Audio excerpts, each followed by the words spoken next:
What is that text at the top? Right. I don't need that.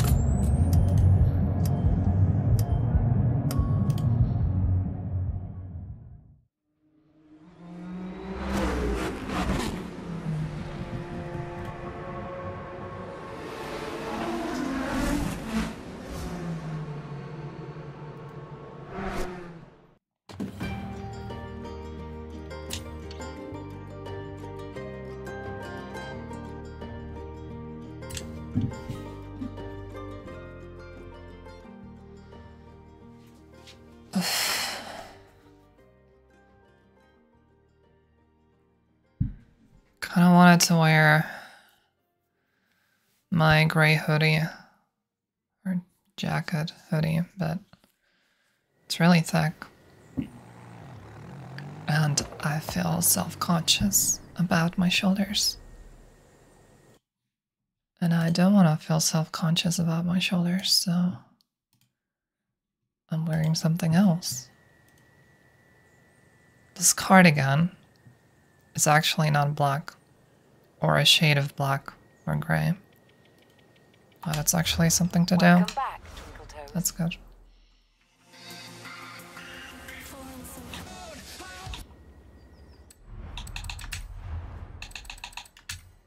I'm gonna do stuff a little, well, not differently. I want to play my own music. I would be playing DMCA music anyway, so I might as well play my own music. There's a band who I've been listening to nonstop, who I've been vibing with my existential dread and depression. Oh, right. There's a filter on there.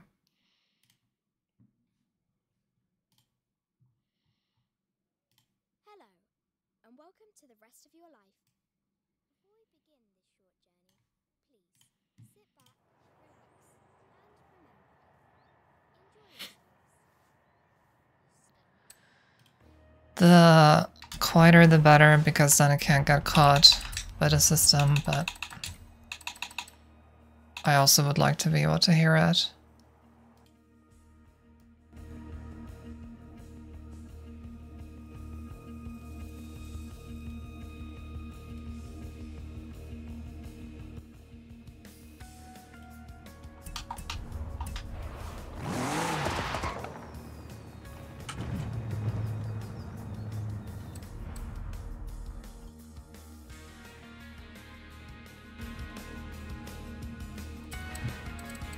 Jesus, what's going on here? Yeah, at the very least, even if I'm depressed, I can say that I'm kind of not ugly. I was gonna say I'm pretty, but let's not get ahead of ourselves. I'm trying. Put on concealer again. I just washed my hair earlier. It's not in the best of shapes, but it's acceptable. Would have looked awful if I hadn't washed it. It's a bit wavier because of washing it. It's not fully dry either.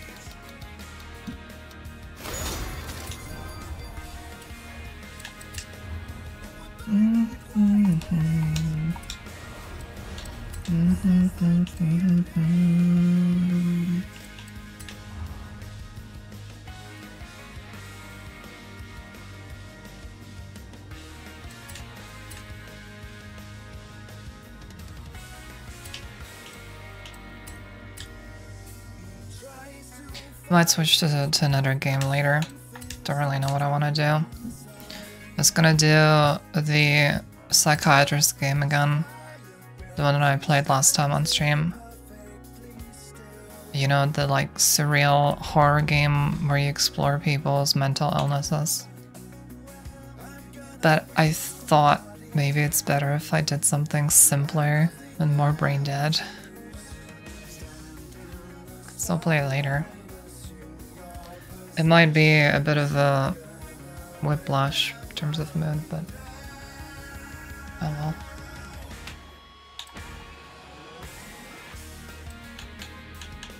Equip the Dia de Muertos dress. Okay. Sure.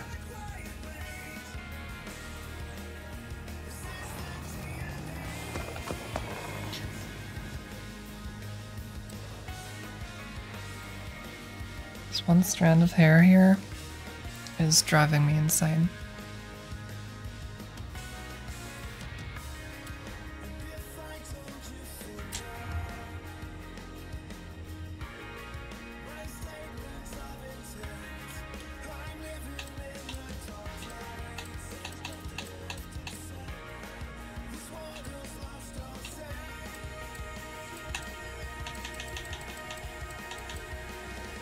Can I scroll past it?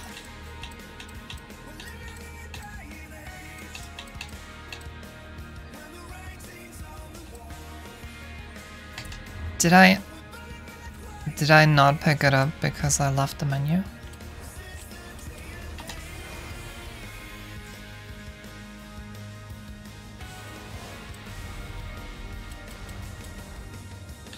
Yeah, it's my second energy drink today. Whatever.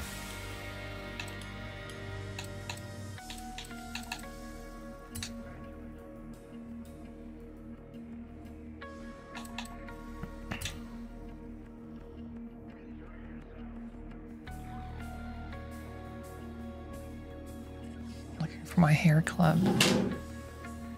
Hair clips, rather. I can't believe I actually clean up on my desk. I want one of the big ones though. The big ones make me look smaller.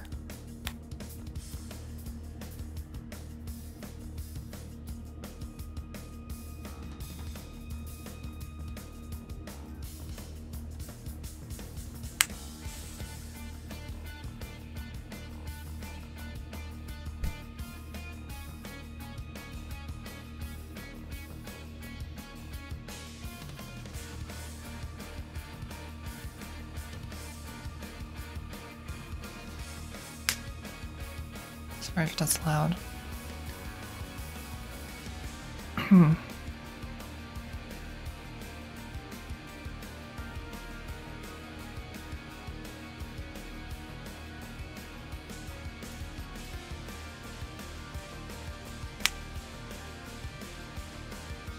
think that's fine. Sort of. Sort of.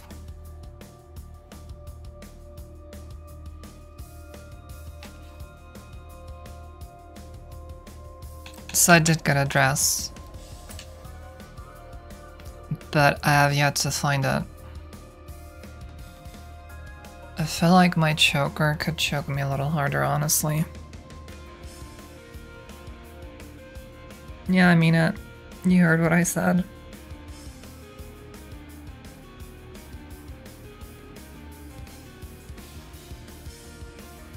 God, can I do this blind?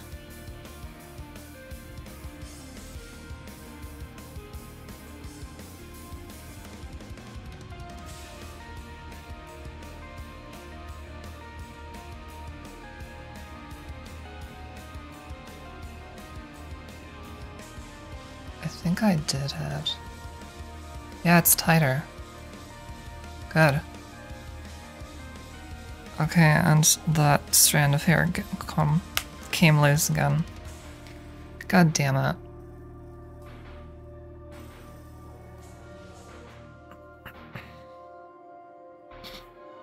I wanted the clip to be not as visible. I don't think I have a choice.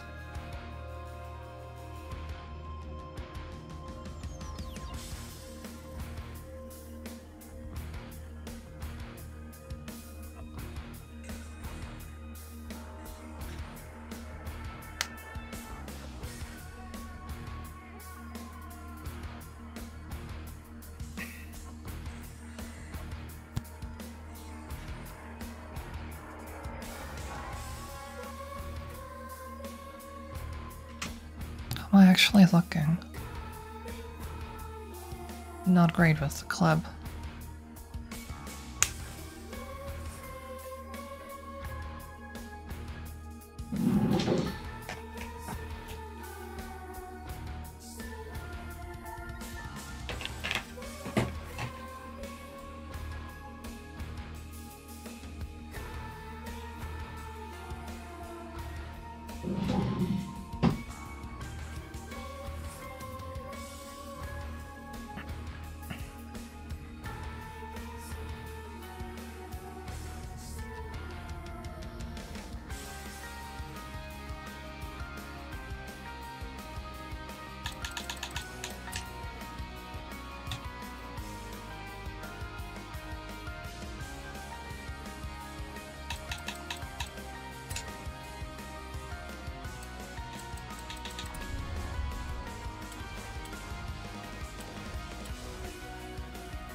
Okay, I thought I scratched my controller for a moment with the hair clip accidentally. I don't think I did. It's still a pretty new controller. I got it a couple months ago. Like 2 months or 3 months ago maybe.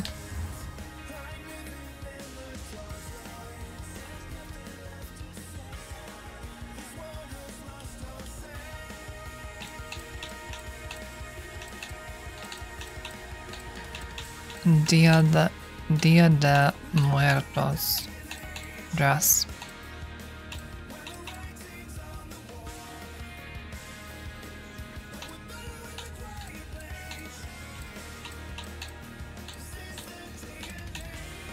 It's not here.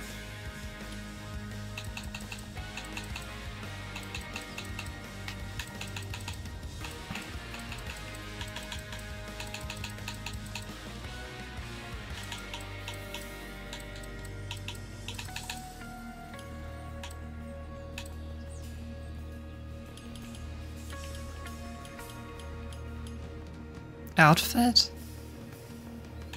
Is that possible? Oh. But it's kind of cute.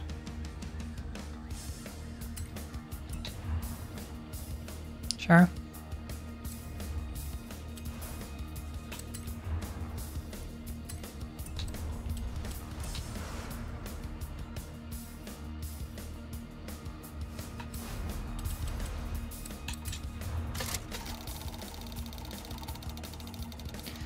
You thought you were watching a racing game. You were actually watching a menuing simulator.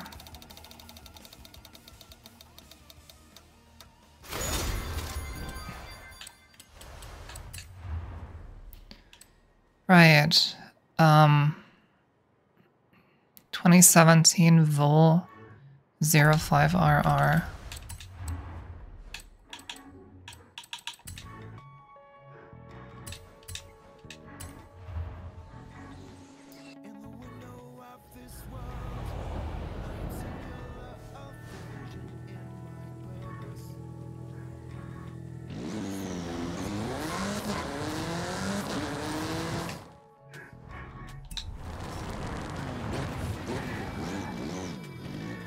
Oh, this game's pretty.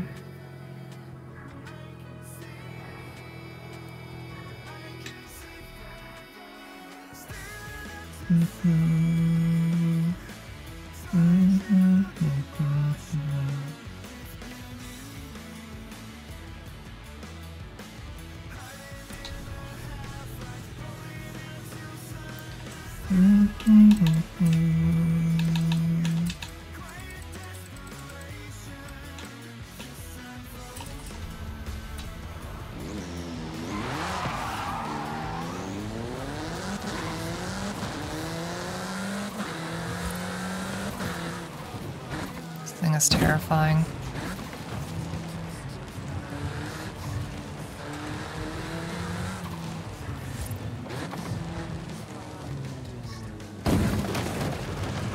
That was not a barrel. Did I really plan on it? But this, like, look at her arms. My character's arms. It's really cool. It's very pretty. I don't know if you call it. It's some kind of net. But you would say fishnet only for like thighs or your legs. I don't know if it's the same like terminology. I need a place where I can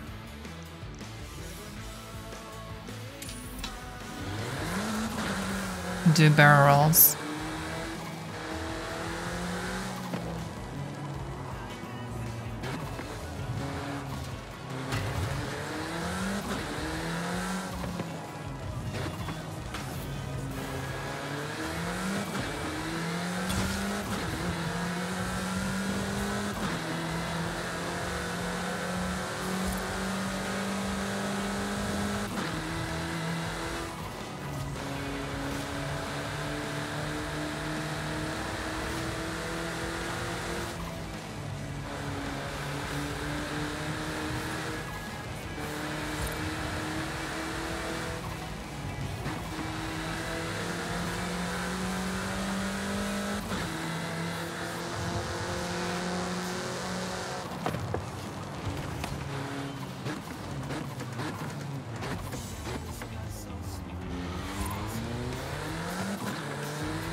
There used to be ramps and stuff every now and then.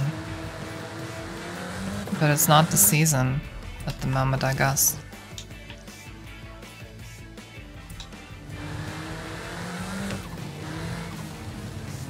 There should, however, be...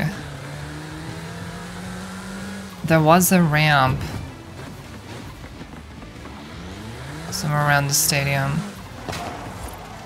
Somewhere on a hill, where with a fast car you would land inside the stadium. I think I found it, yeah.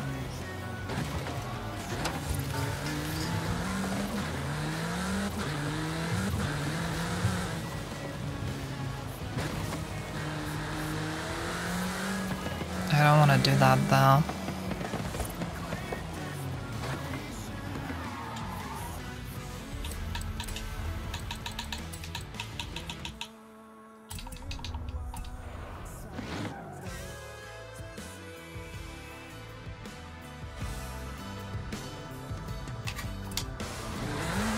Do a barrel roll.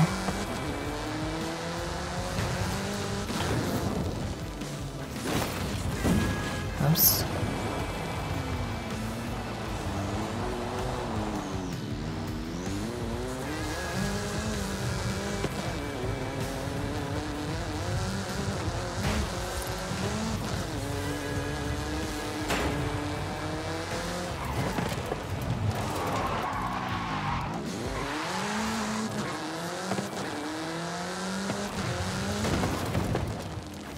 Yikes.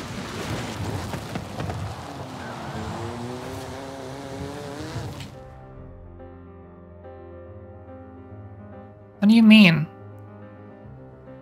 Hang on a second. How'd I go back?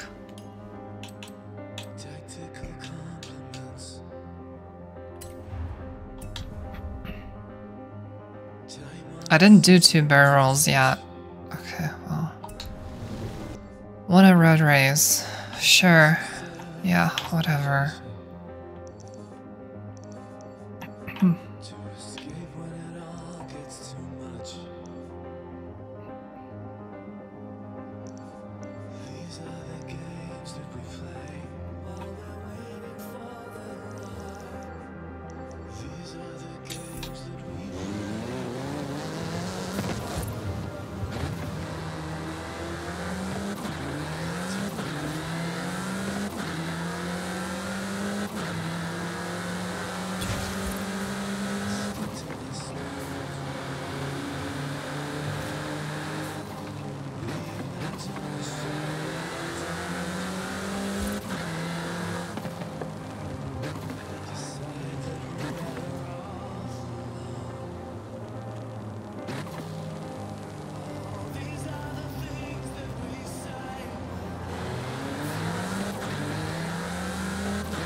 Something I find interesting, if you listen closely to the engine,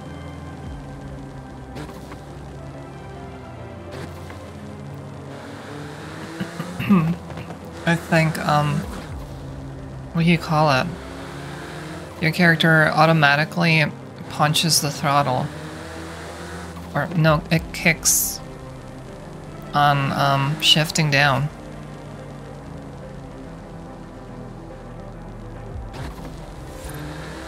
That sounds intentional, I think.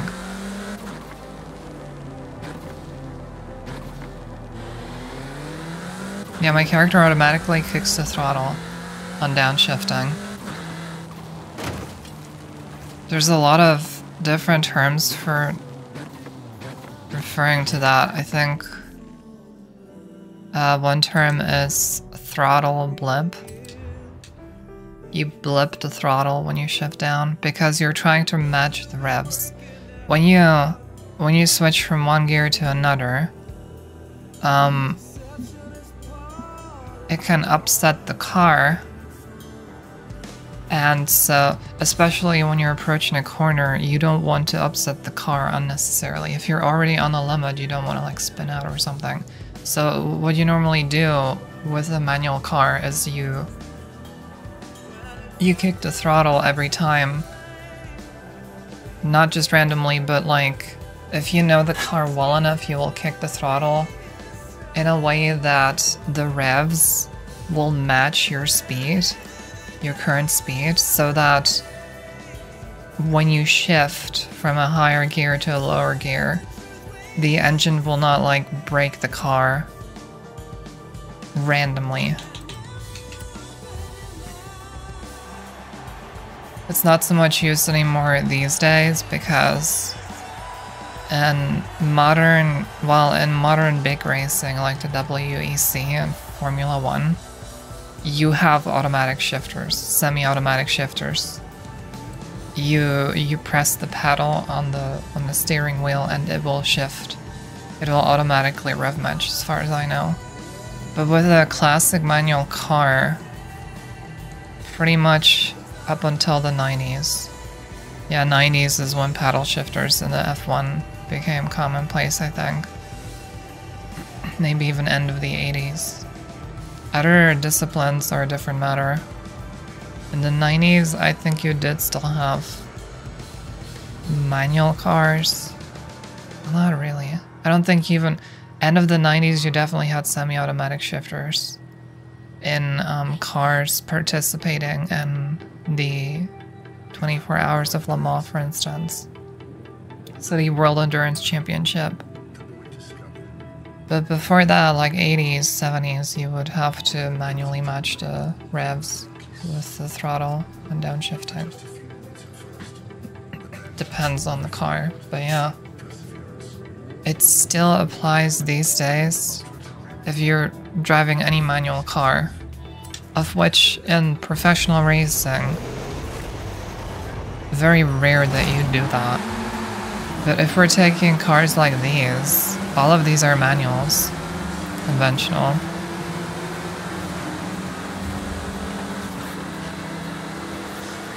There is still a benefit to doing that. Or maybe, put differently, there is a danger in not doing it. A disadvantage in not doing it.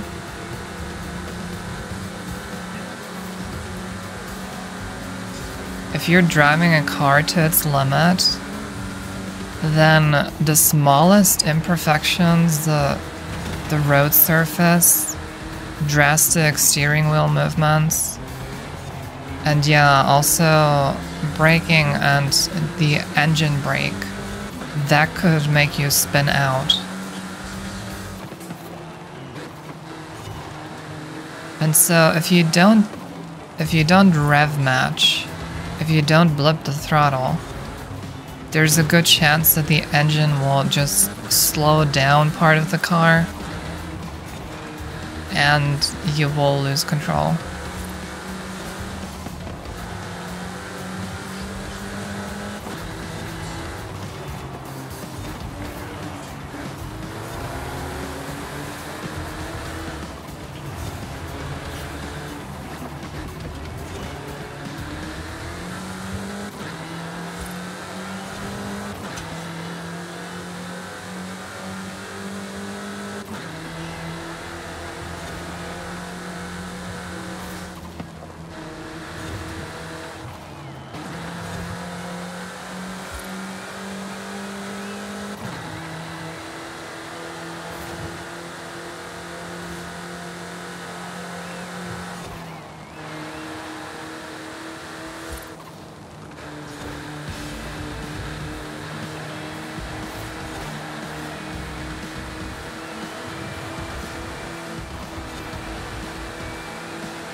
Do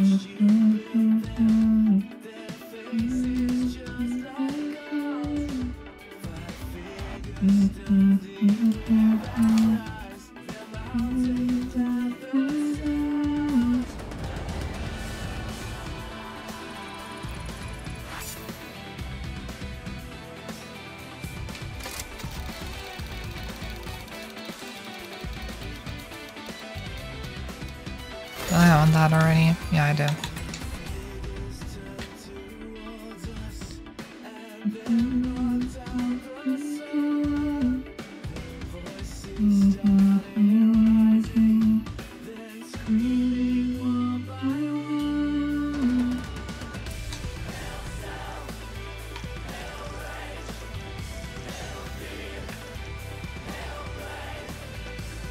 There's the Apex Outpost.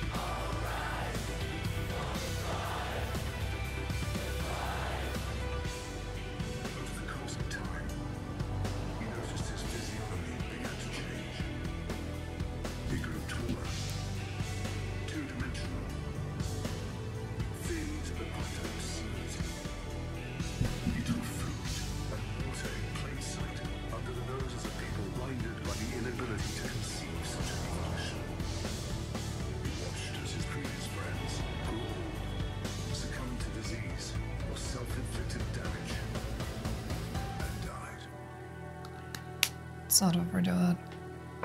Eventually, he was alone.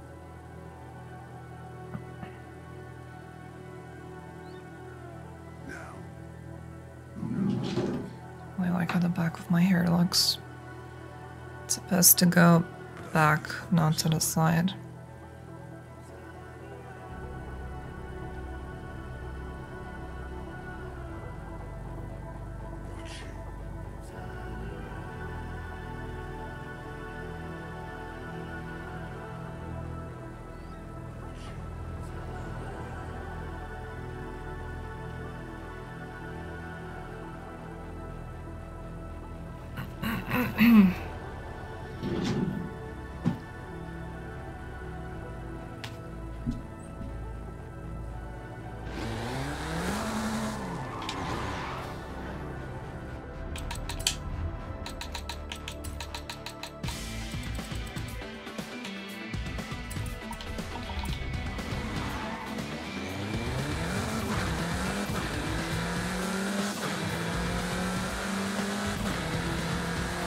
I've been eating less for some reason. I mean, partly because of depression. Like, I just don't have appetite. I don't know.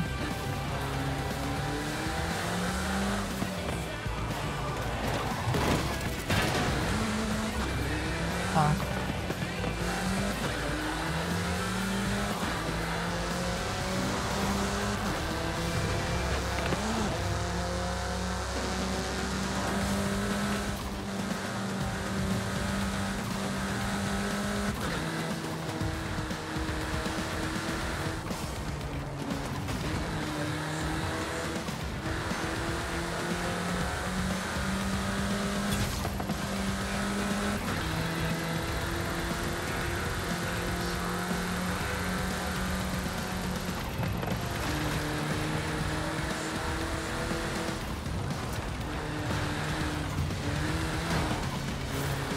Oops.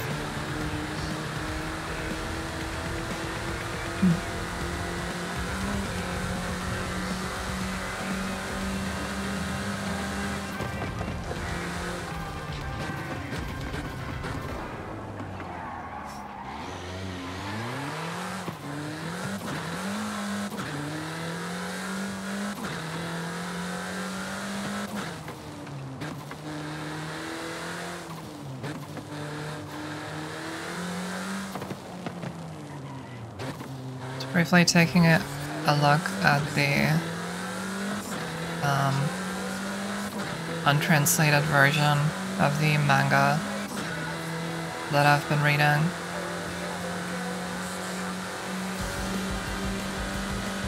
I got stuck at a couple of words, but for the most part I could actually follow it. it helps that a lot of manga use furigana.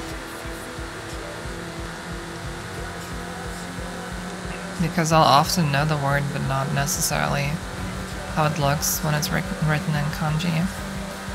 Or sometimes I'll have forgotten, because yeah, I studied Japanese and I learned about 1100 or so kanji. But I can't. That's years ago. A lot of that is gone. Or just like very real deep.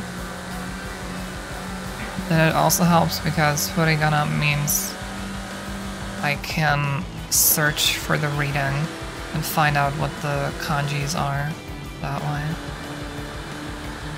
If there weren't furigana above or next to the kanji, I would have to look for the kanji myself manually, either by using Google Translate or like use my phone, or take a screenshot of it and run it through like a text recognition thing, or search for the characters by radicals, thing that I did the other day on stream. What's this?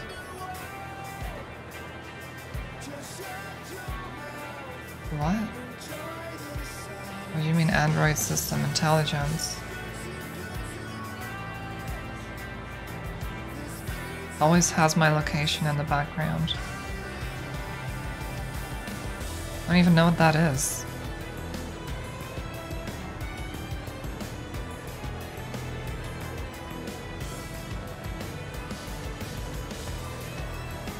I don't want to risk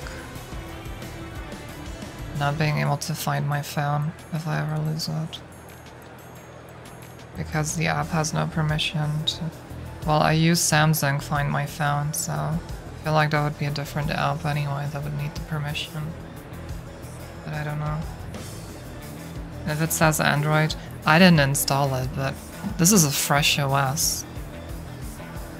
I went through the trouble of updating my phone yesterday, which meant flashing an entirely new ROM and only carrying over like specific backups and stuff. So there's no way I've already gotten a virus or something.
That's my controller, by the way.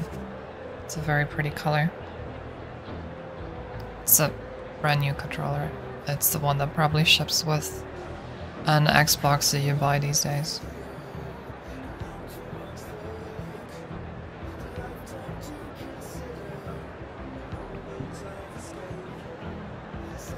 Very similar to the original Xbox One controllers, but there are some differences.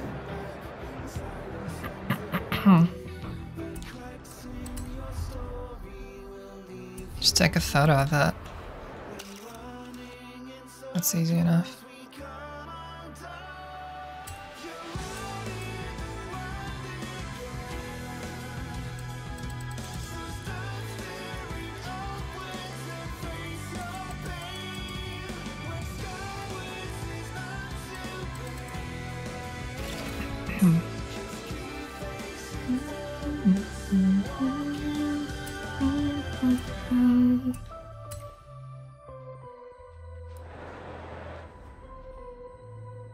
Oh, I got the right angle, yeah. The right angle.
Keeping this car straight is a bit of a pain in the ass.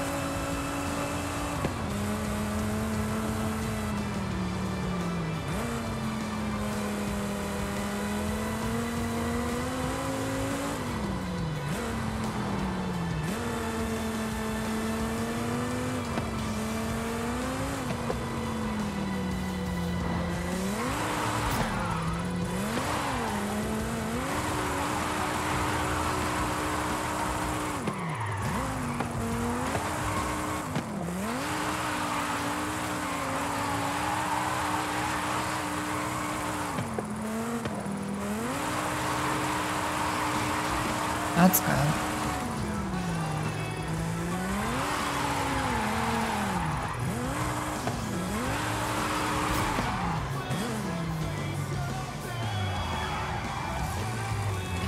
Three more.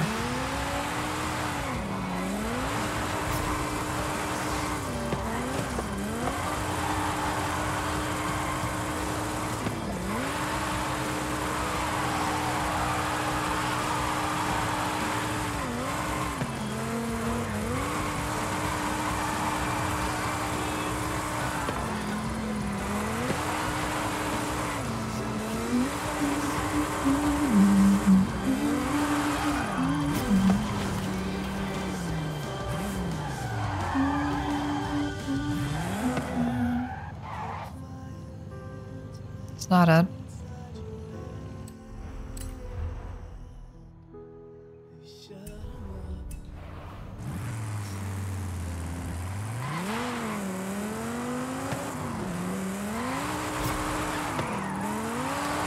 Maybe I didn't get 3 stars.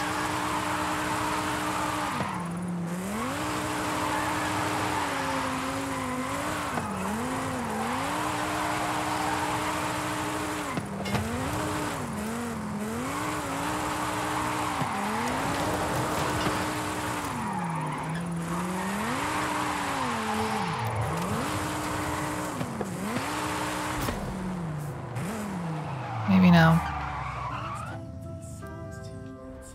Yeah, I might have gotten only 2 stars. Maybe both of those runs. Maybe all of those runs. If I got 2 stars and I do 3 runs and I have 6 stars.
Notice when I tried driving an NSX in Assetto Corsa with racing wheel and pedals,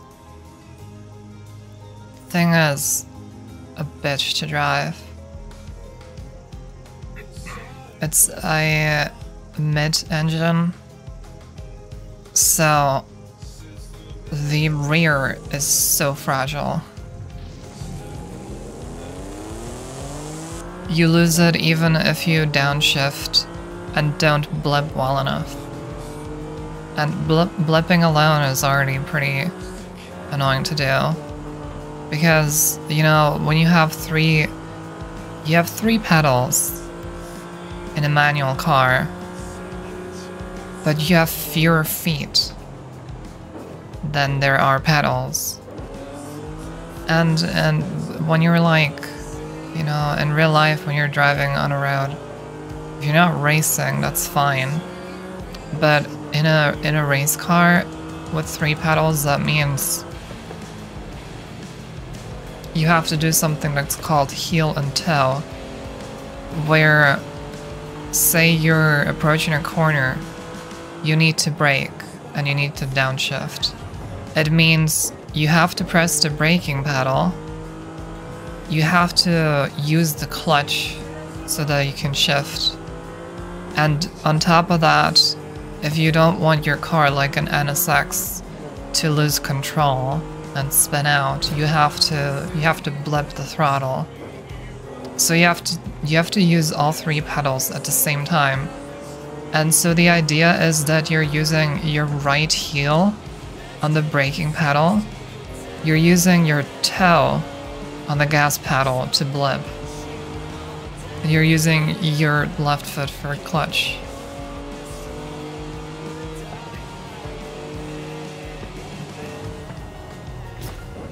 Doing that in and of itself is a bit tricky, but you can get used to it, kind of. But doing it so that you have a good feel for the brakes, and at the same time, you're also have a good feeling for how much you have to push the throttle and how long to be able to get the engine to the revs that it needs to be to keep the car stable. That's like professional racing driver stuff. And I found that with a 90s Honda NSX, if you aren't good at heel and toe, your car is just going to spin out every time you approach the corner, unless you shift really late when the revs are already really, really low. And like, you can do that, but there's like, I think you lose time when you do that, I'm not sure. It also has to do with control, because the more you're in control of the car at every moment possible, the better. And if you disengage the clutch, I've learned that in driving school, if I remember correctly. If you disengage the clutch, as long as you push down the clutch, you don't have control of your car. Not as much as before. So, specifically when I approach a traffic light, I shouldn't be kicking the clutch until the car comes to a halt. I should only be pushing the clutch just, I don't know, before I stop. Not approaching the stopping point. Like if I'm driving 30 mph and there's a traffic light coming up and I'm starting to brake, I shouldn't hold down the clutch at that point. I should just be shifting down, I think. Because technically you have more control of your car as long as you don't use the clutch. And I think that's similar for racing too, because I don't know if you have to do adjustments with the throttle or anything. You can't do that when you're in very low revs and using the clutch gently. It might also have to do with using the engine brake, but I honestly don't know for sure.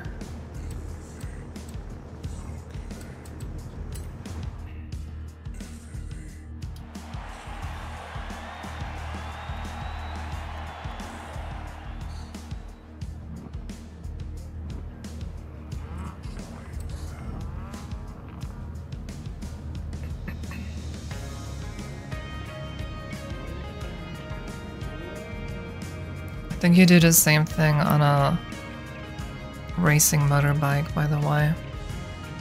I don't know exactly how it works there, but I think on a bike you do the same thing where you blip the throttle a little when you shift down. When you shift up, a lot of the time, I read at least, a lot of the time you don't use the clutch at all. Because you can just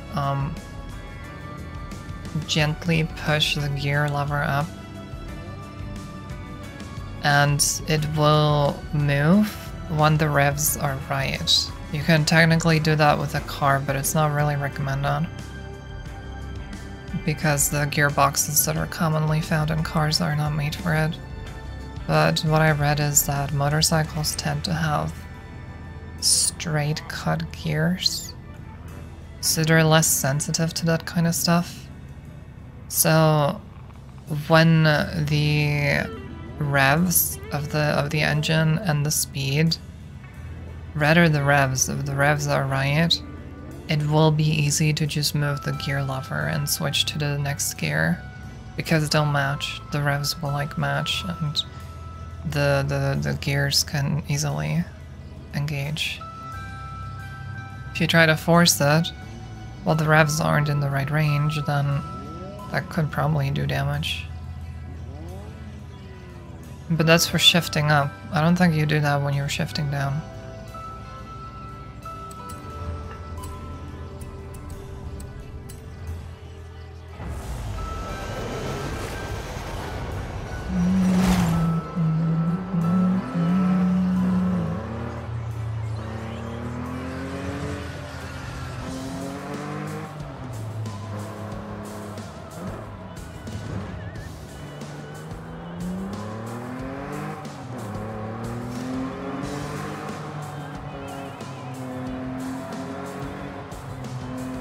Race cars used to have, I think, but it really depends.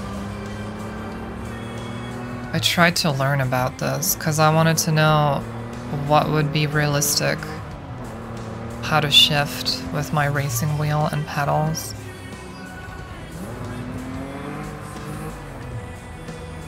Whether I should be using the clutch at all, stuff. Which cars are semi-automatic. Which cars have straight cut gears?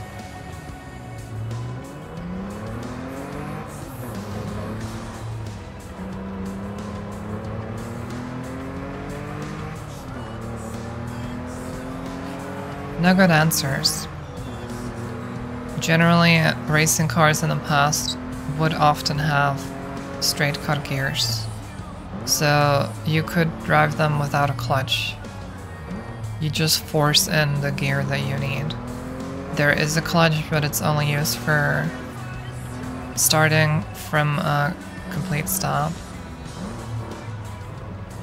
And maybe for downshifting. It really all depends on the car. I think NASCAR, up until a couple years ago, still had that straight cut gears where they wouldn't use a clutch. But it's also not an automatic shifting system like with Formula 1. That's something entirely different. Because that uses electronics to like rev match and stuff. Straight cut gears is literally just shoving the engine into another gear. Or shoving the gear into the next gear or whatever.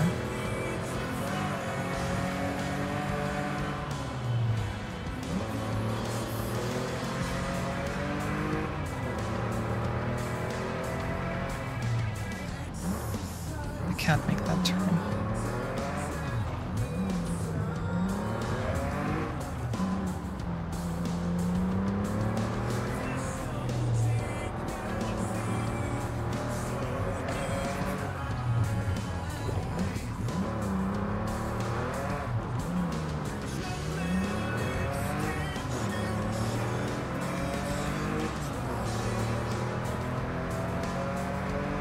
After this stream, I'll probably just read.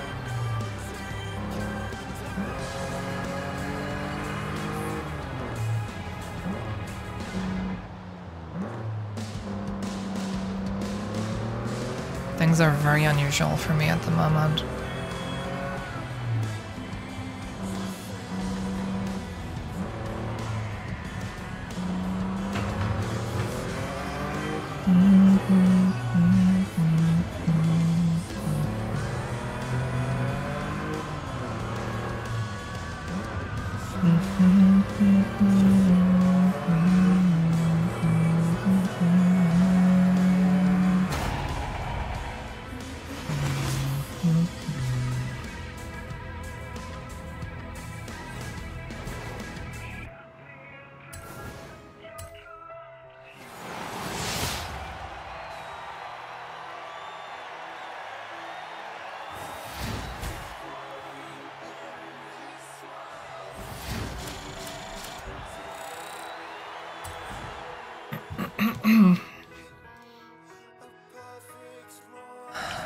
There's a part of me that kind of does want to read something in Japanese.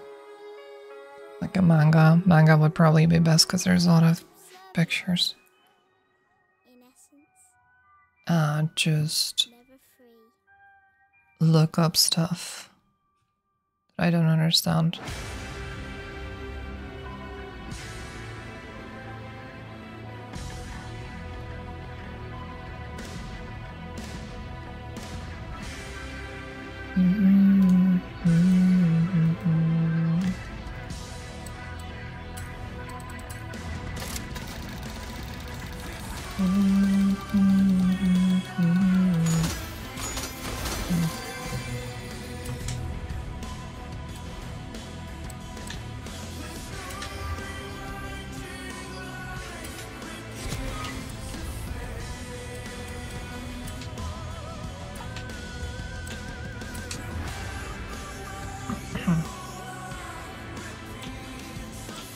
Play any event lab from the Creative Hub.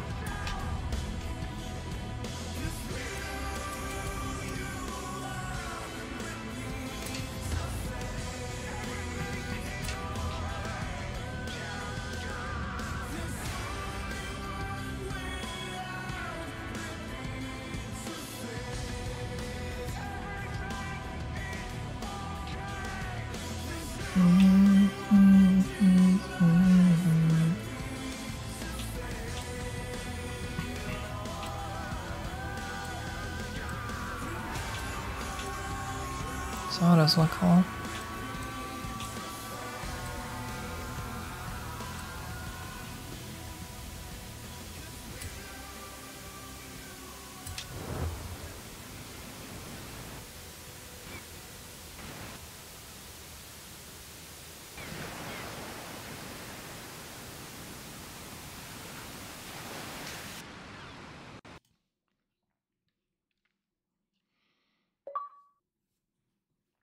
I got an achievement that I have no idea what I got. Because I've disabled game bar a long time ago. Funny.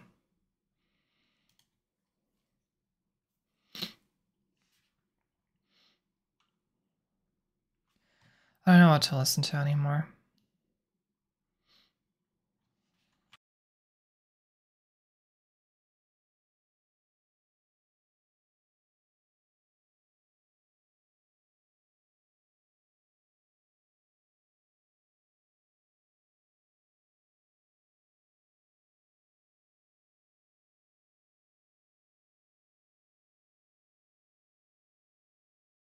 I forgot to unmute myself. Maybe I should have a shortcut for unmute for hiding and unhiding the camera feed.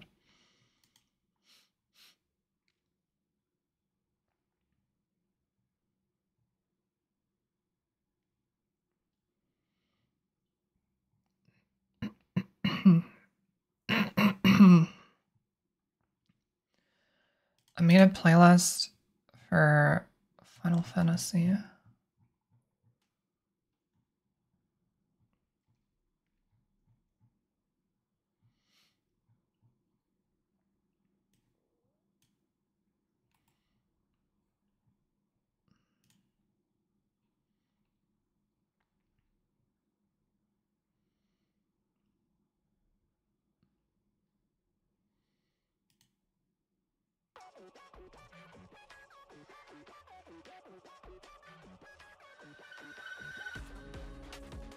I'm not familiar with this. This has gotta be from Endwalker. I should probably not watch that.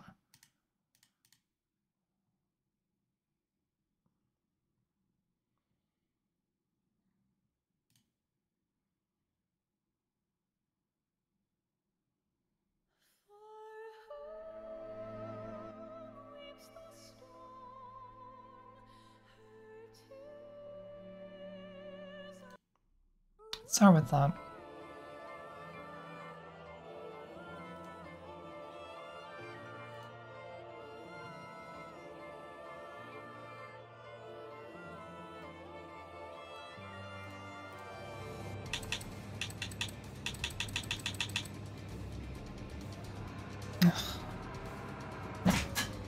Yeah, that's my chair. It really is that loud.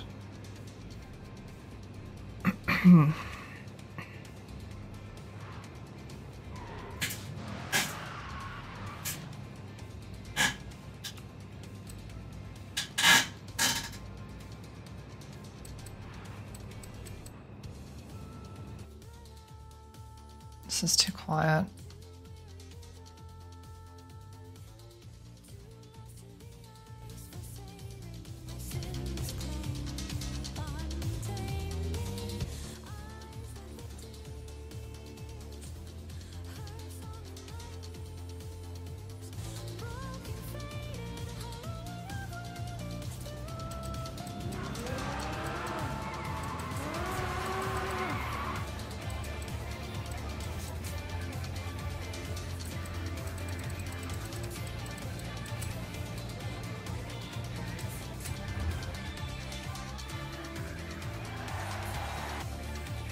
I'm already slouching and so far back, I might as well zoom in further.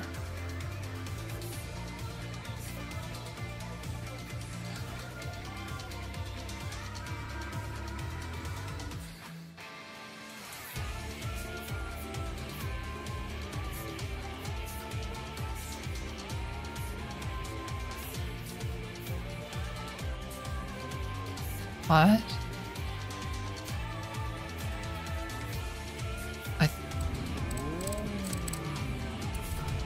I wanted to go solo. Okay, fine.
That would be a penalty from the FIA.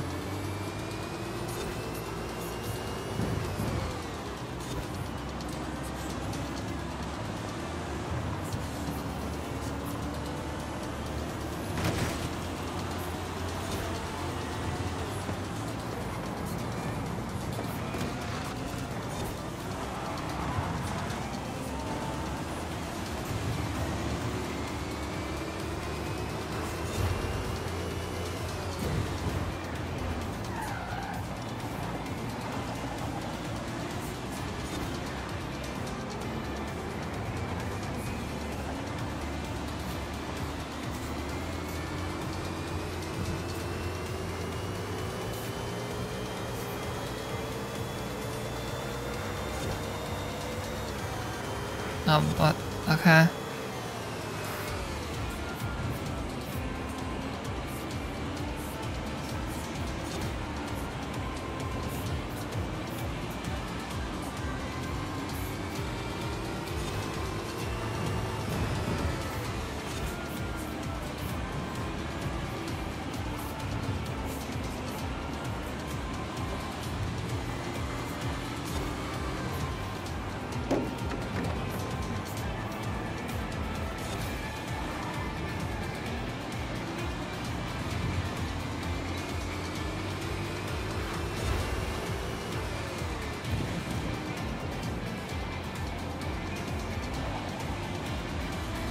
looks glitchy.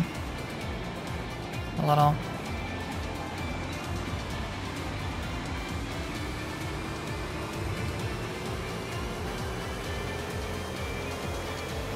Cloudy again.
This is an interesting race.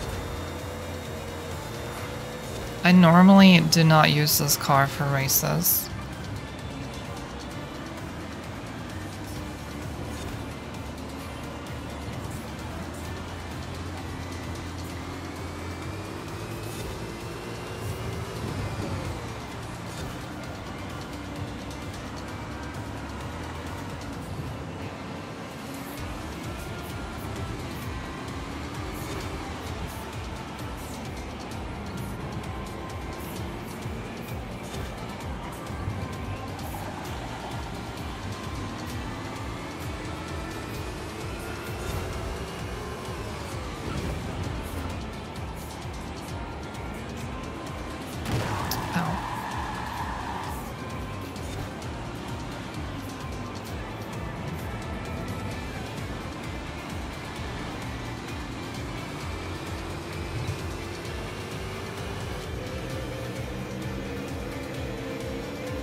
Sure.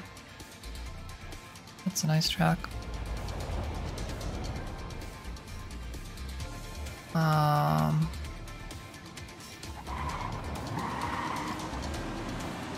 Where's this?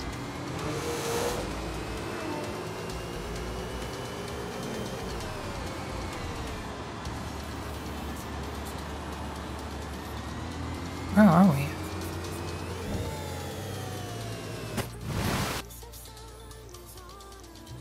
Huh. Event Lab Island.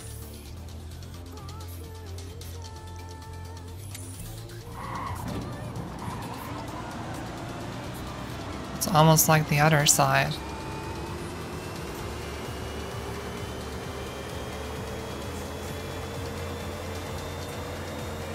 Hi.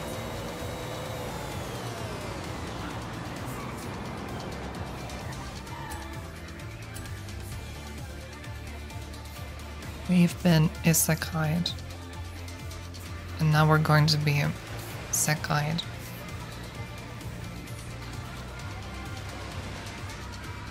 Honsekai'd. Hon as in the main or real world.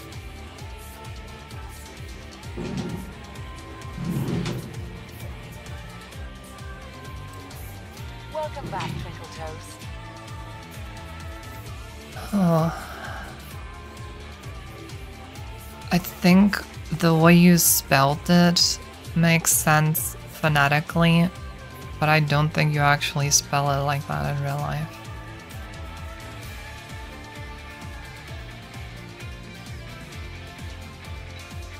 But I'm not taking offense because I'm not English.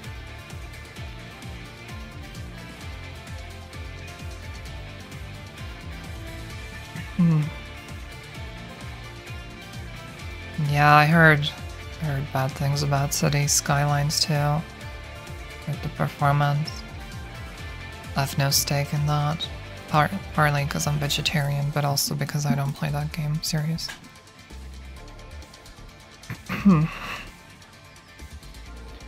Yeah, I'm freezing too. My game isn't freezing, but it's pretty cold here. I'm alone at the moment. I don't know if I've talked about it, but if I did, then I got it wrong. My mom and sister are gone since Wednesday. I thought they were coming back on Sunday briefly, but they're coming back on... When did she say? Tuesday? Tuesday, and then they'll go back to the house on the same day.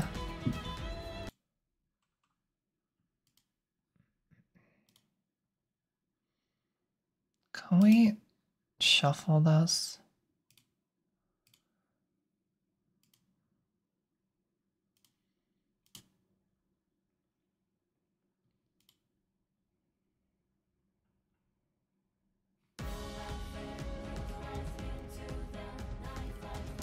I might have definitely mentioned that I was alone at the moment. It might be also why I've been streaming, like with cam and stuff. I mean, it's not mentioning the mental health issues I've been having, but I have a lot of space physically, so. I was watching Hardware Unboxed, their podcast, where they read mean comments, but at the beginning of the podcast they talked about City Skylines 2 and how it supposedly performs really, really badly. And how the devs said that 30 FPS is a playable experience.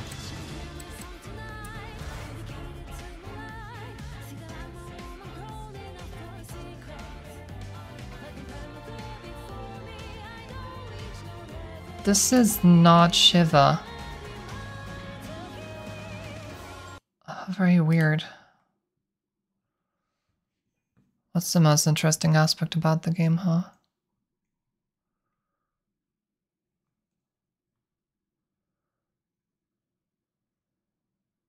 That's not interesting. That makes sense. But it's not good music, I think. It did. Yeah, it did.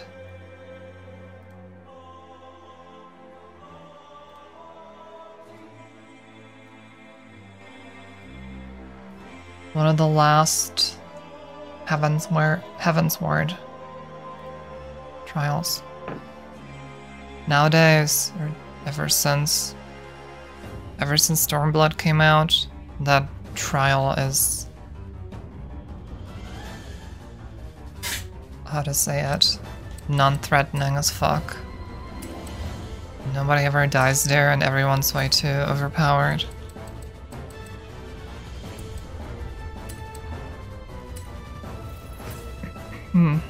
Yeah, I heard. 4090 at 30 FPS. And that's about what I heard from Hardware Unboxed.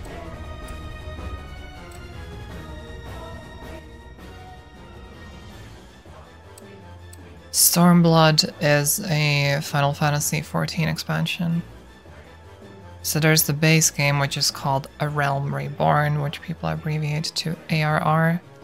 Then there comes Heavensward, which is from level 50 to 60. Then comes Stormblood, which is from level 60 to 70.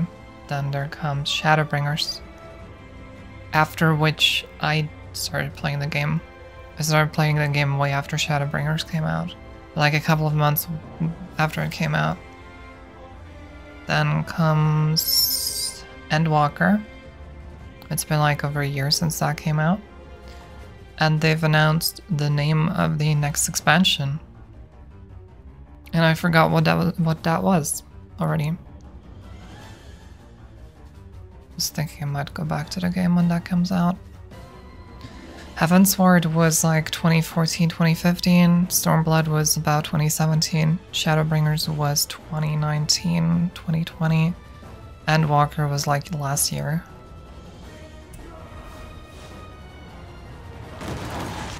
Very knowledgeable. At least about things that don't matter.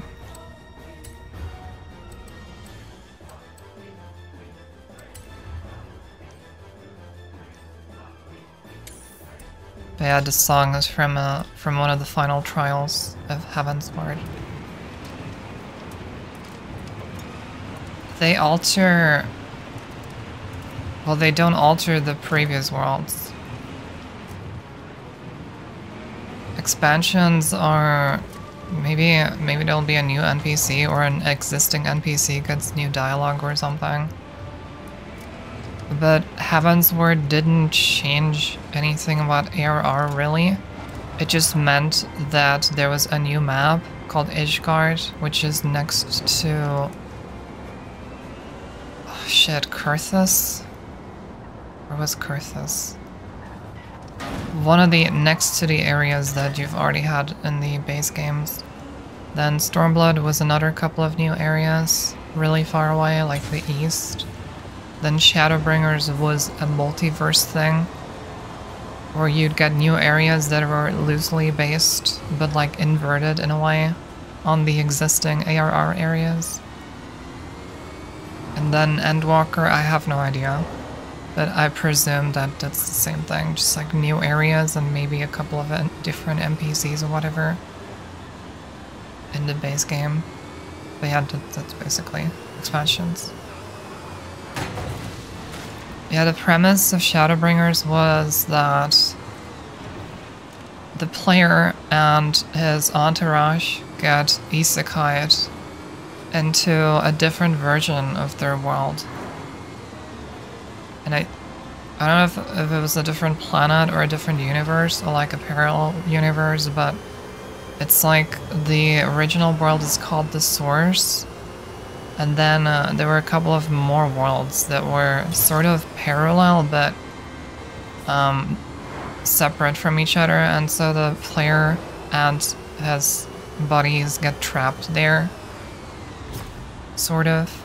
And they have to do shenanigans to save not only the foreign world, but also all the worlds, all the parallel universes.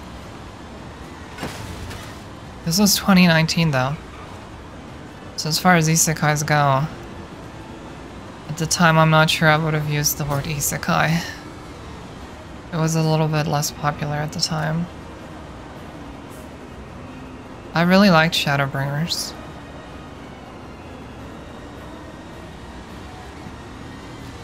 The stakes of Shadowbringers, however, that's been something... This might be a bit spoilery, but if you have never played the game and you're listening to me without much context, I feel like even if in the future you tried out the game, you wouldn't be able to remember that much. And I don't think the discussion of the stakes isn't that spoiler-ridden. That's assuming you'd even want to play anyway. But, so Heavensward, you go to Ishgard.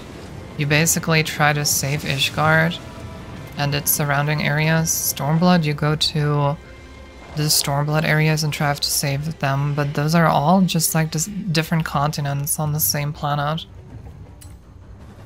And Shadowbringers is when you go to a different, like, parallel universe, mirror worlds, and you learn that there's parallel worlds that are all at stake. So you're basically trying to save the universe. And I don't know if the stakes can get any higher than that, which is part of why my issue was with Endwalker. Because, like, after we save the universe, after we save all the universes, what more could there be? And in Endwalker, apparently they go to the moon, so... And only after Endwalker do the devs say that the next expansion, so the expansion that's going to come out, the next one, it's going to be more laid back and local, because the players need a breather. It would have been better if they said that about Endwalker. because Shadowbringers was already epic on a unsurpassable level.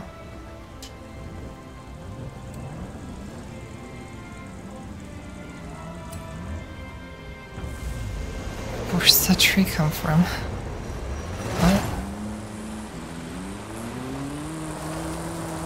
Wonderful. It's not intentional, is that?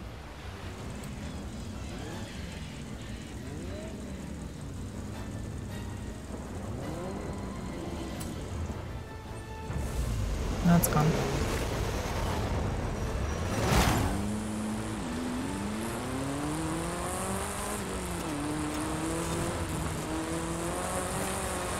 A lot of community created maps have their own ground like this. Because you can't exactly change the existing map. Banana. Yep, that's me.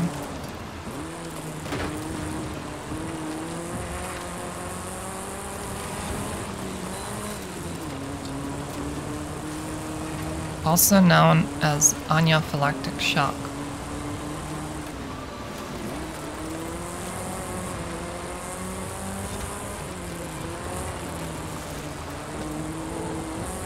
Spellcheck doesn't want to acknowledge my existence, but that's understandable.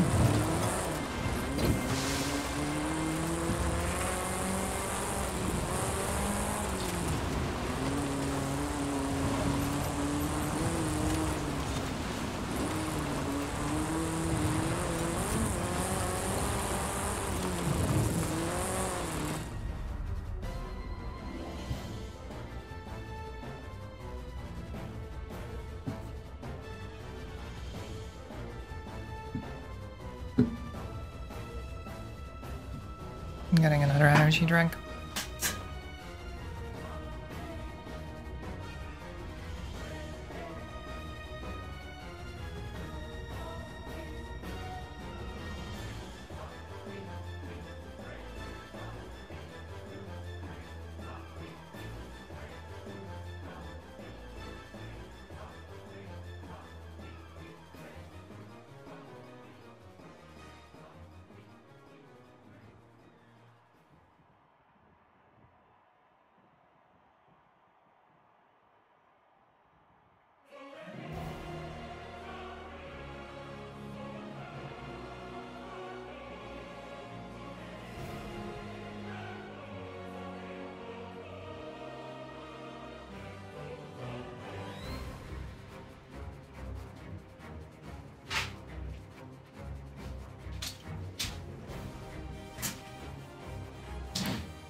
Where did I call my stream?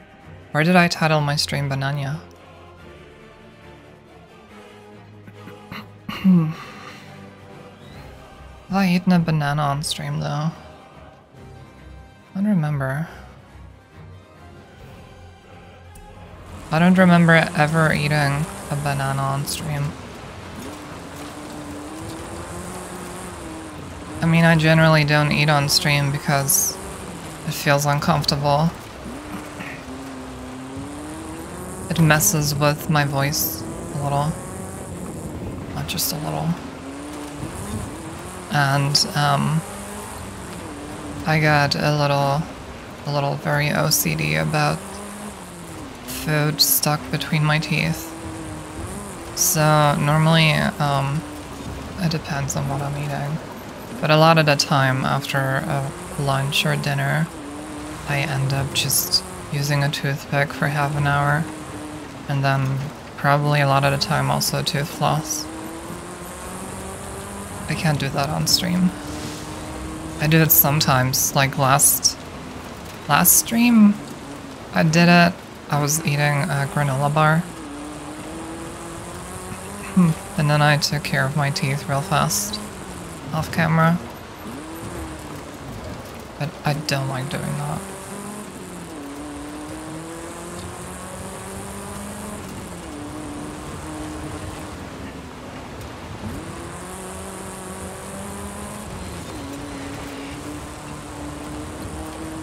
What am I listening to?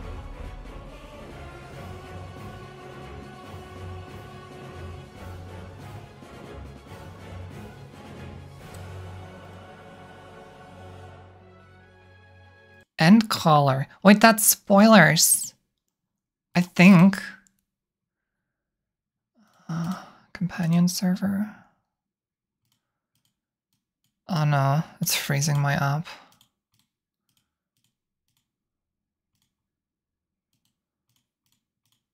Like, it would be nice to be able to change the song from my phone or something, but okay. Tsukuyomi. I like Tsukuyomi.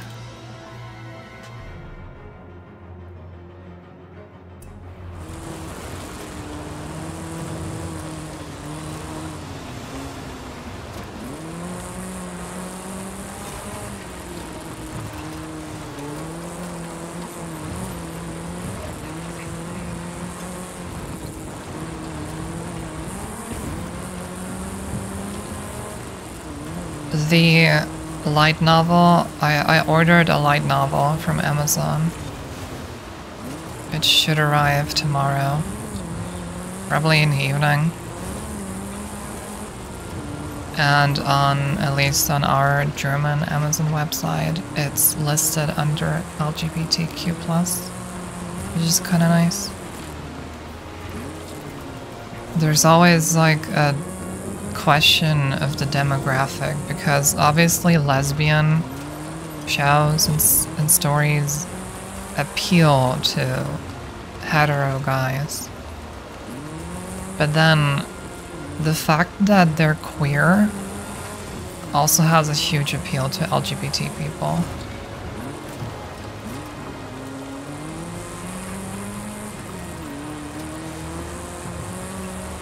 I've learned about that since I transitioned and started hanging out in queer circles.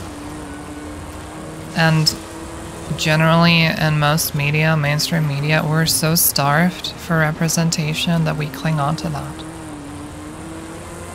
If you ever read someone online asserting that a specific anime character or specific fictional character or whatever is queer in their headcanon, that a girl is trans, or that someone's bi or something, a lot of people respond to that negatively.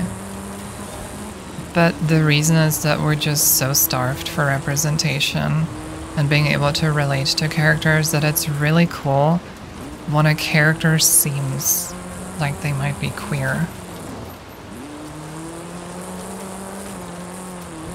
And sometimes we just really want it to be true. Even if a lot of the times authors are absolute scumbags.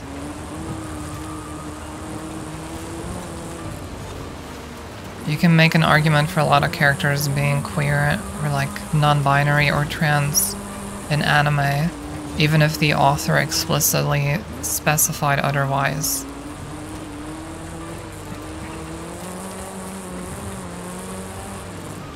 I think you can call it, I don't know if you call it death of the author when that happens, but I don't know.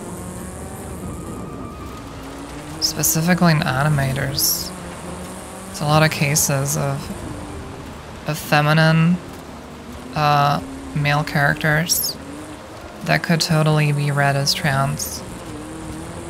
But then the artist will say, no, they're just a guy who likes to cross-dress or something. Which is technically valid, but sometimes we like to have our own headcanon and just believe that we're being represented. Oh, okay.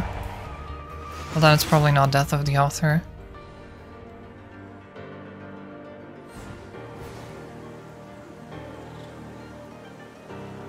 I think generally Japan's view on queer people is worse than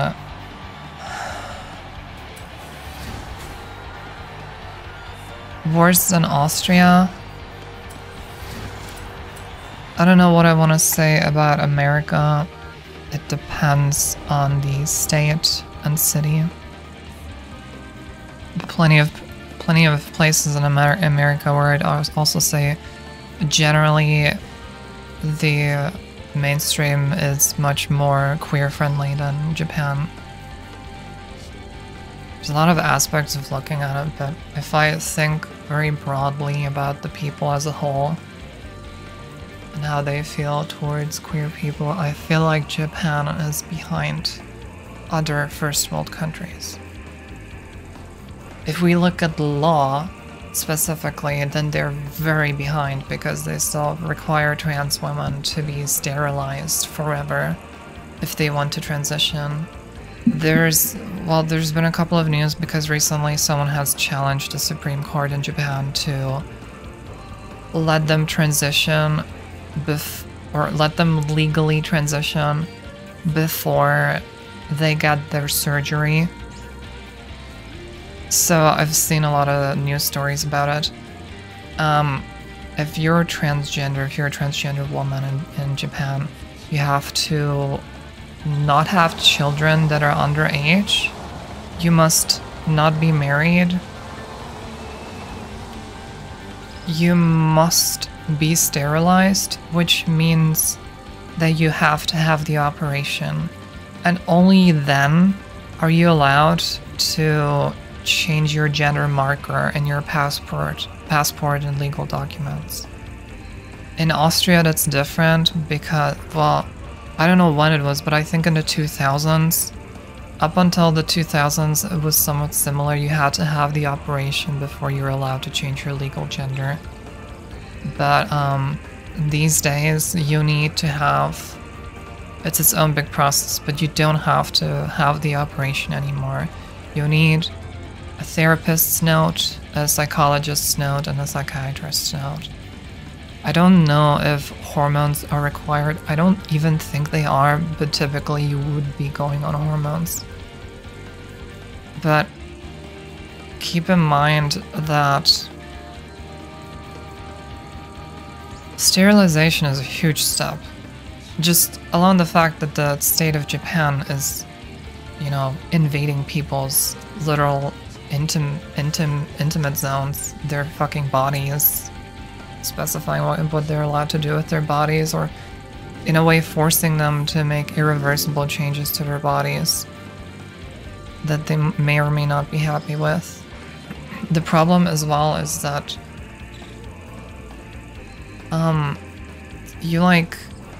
if you're a binary person, you wanna fit in society, which makes sense in Japan because Japan is a lot more conservative. The nail that sticks out gets hammered down. You will have massive problems until your legal documents align with your gender.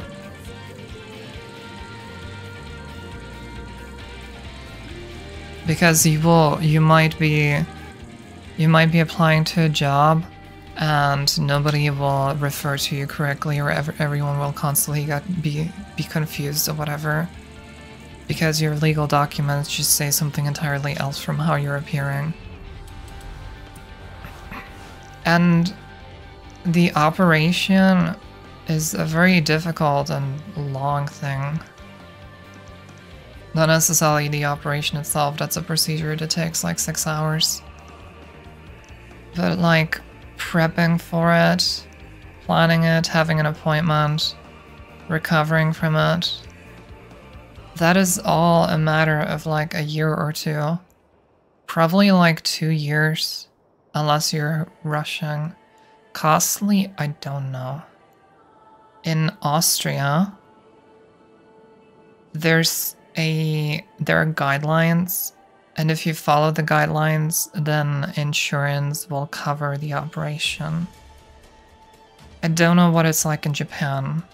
In America, very rarely will you have an insurance plan that includes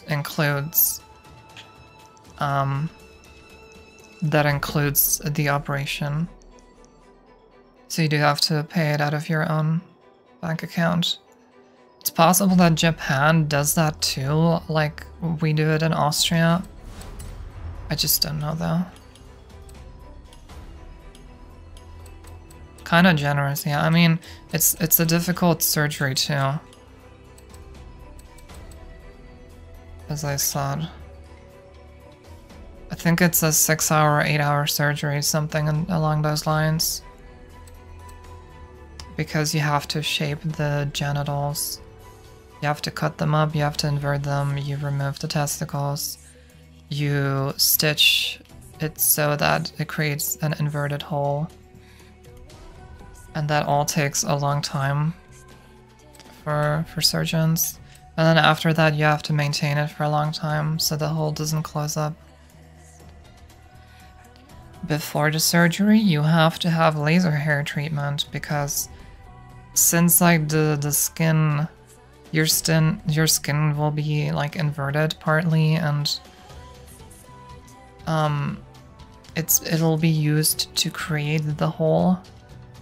You wouldn't be able to shave afterwards, and you don't want hairs growing like inside your skin the wrong direction, so you have to have permanent hair removal, and that also takes half a year to a year. Half a year maybe if you're rushing, a year probably. As far as I know, people have to do that when they want to get genital surgery. Which is one part of why I don't think I'll ever do it. Danger sign. Sure.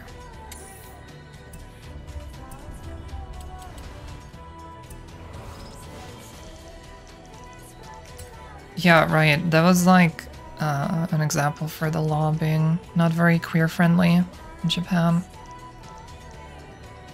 I don't know. Japan is kind of a terrifying country from my point of view. I think even to anyone living there, even if you're not different, it's like a very harmony-oriented, fitting in country culturally. I want to be a bit careful with that because I've never actually been there, but I've heard a lot, I've learned a lot about culture and cultural differences.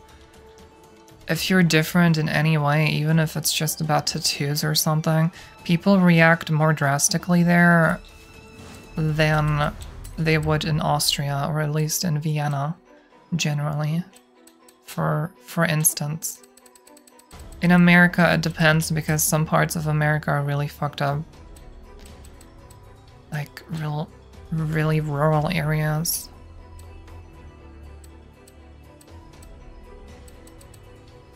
But many parts of America are probably better.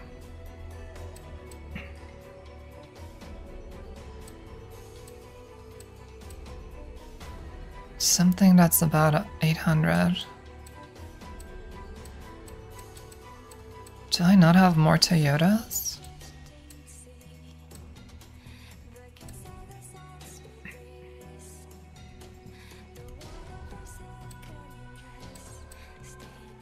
How was I saying that though? Right, I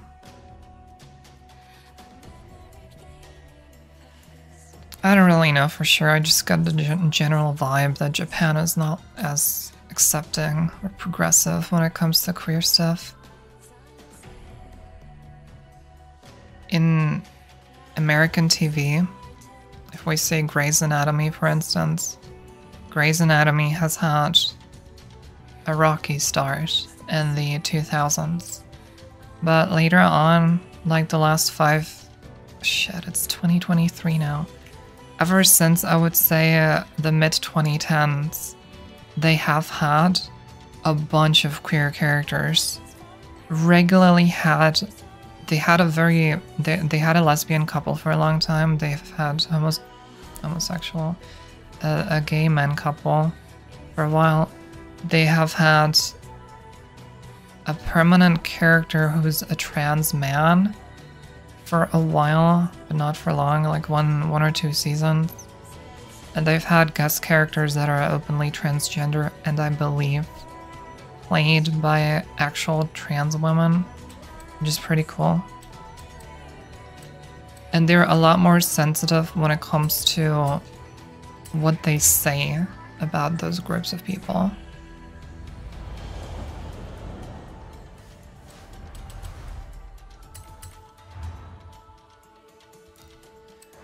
On the flip side, if you look at anime and manga, it's all over the place because there's been niches for queer romance novels for decades.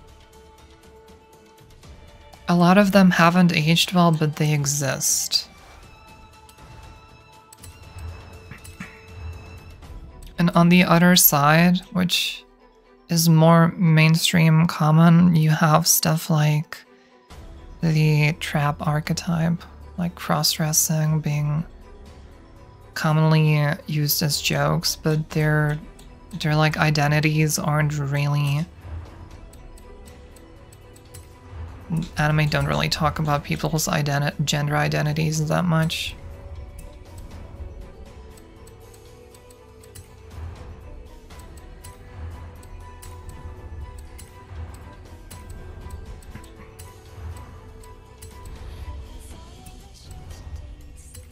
What is this now? 8:15.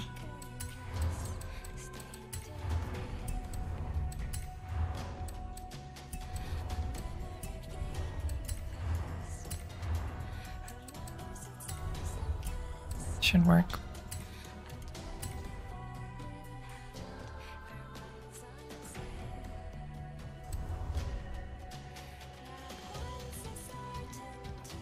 When was there actually a trans person in an anime in recent years? The one that I can think of was Lily from Zombieland Saga, where she had a backstory. And I haven't seen the show or read the anime, but from the little that I do know, that's a case of a just straight up trans girl who's treated just fine. But that's the only one that I'm aware of. Anime is really problematic, and a lot of it, if you have thick skin, there's a lot of shows that have characters that you can definitely read as queer. Like, what was it called? Gatchaman Crowds. Gatchaman Crowds had a girl, like that nerdy girl with the computers. Or rather, I don't actually know if they identify as a girl, but they're quote-unquote a guy, but dress a lot as a girl going outside. And as far as I remember, it's just accepted the way it is. Like, that's just what they do. And I think that could be an example of someone you can just read as queer if you want to.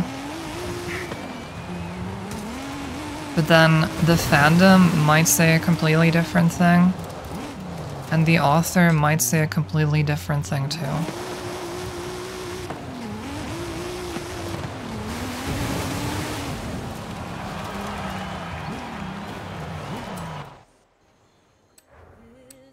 That's a lot of talking. I want to talk less.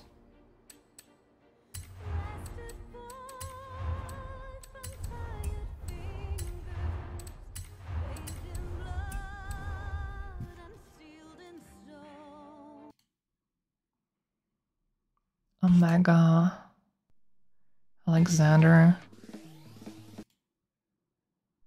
Ravana.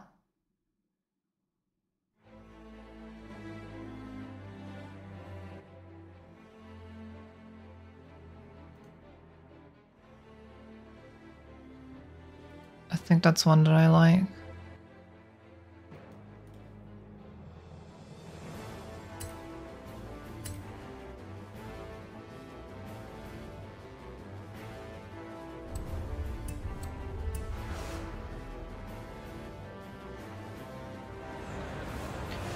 This was a raid and Heaven's Word, I think.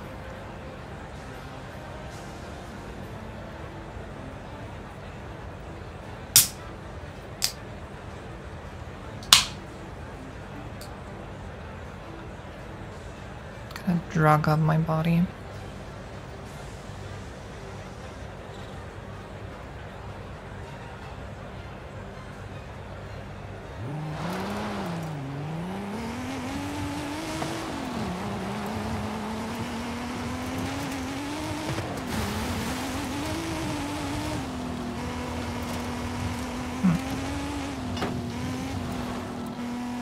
13 kilometers. Do I want to go that far?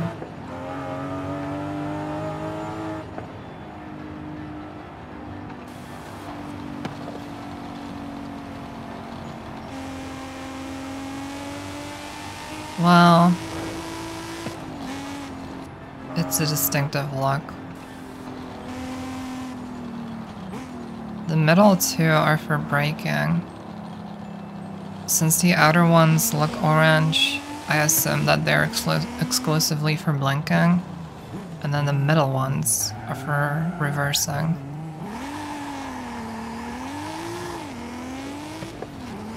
Functionally identical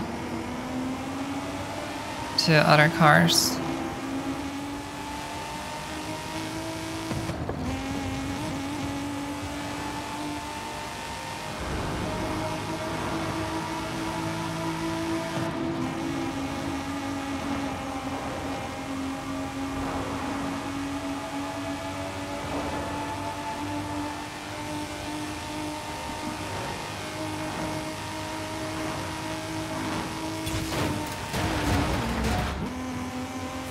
You can see here what I'm using for braking.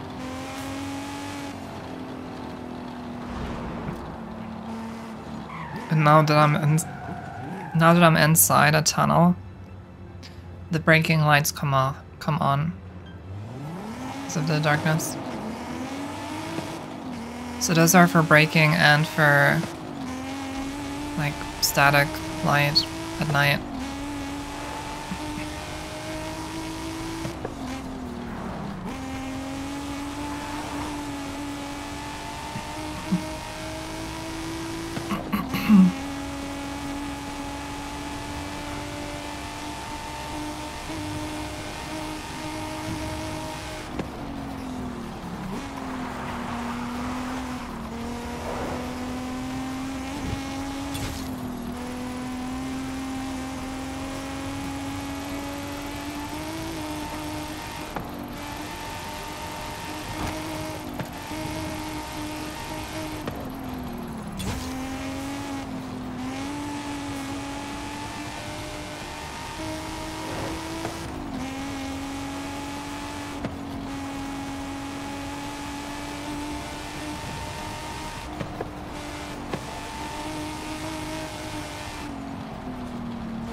Telling me to do that.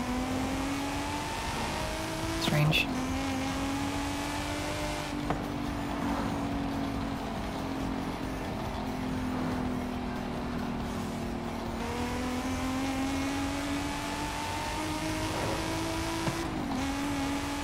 I might have to go to the bathroom. I might run ads for the 2 minutes that I'm gone. If you have an ad block, that's good. If you don't have an ad block, or you don't have a way of using an ad block, then the ads, I guarantee that the ads that I manually play will only be while I'm gone. Like at the end of the ad segment, I might still not be back at my desk. Problem is that Twitch will force ads automatically, randomly, if you don't do it manually. If I do it manually, then for about 2 hours there will be no pre-roll ads or mid-roll ads. So I'll do that for the few people who don't have an ad blocker. I have to go pee anyway.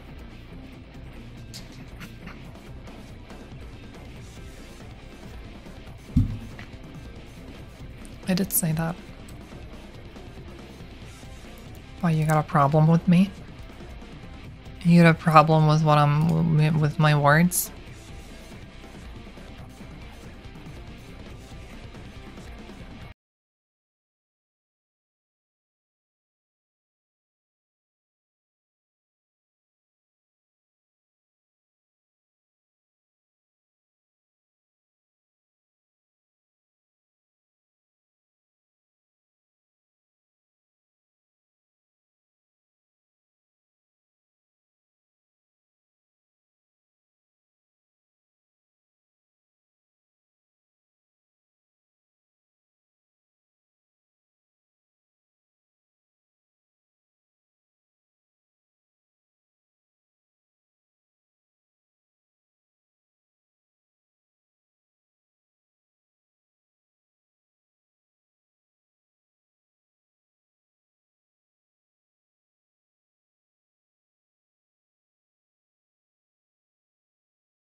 So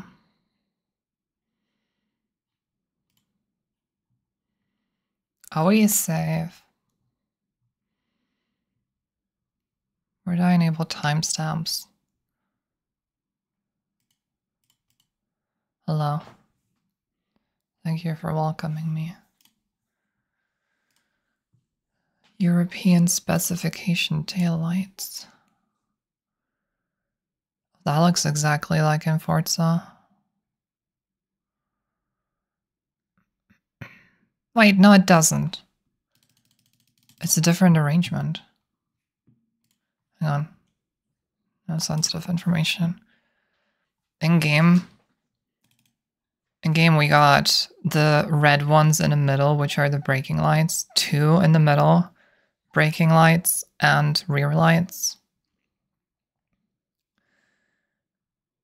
I know the quality could be better. Does that look better? Oh, thank fuck. Wait, why does the window do that?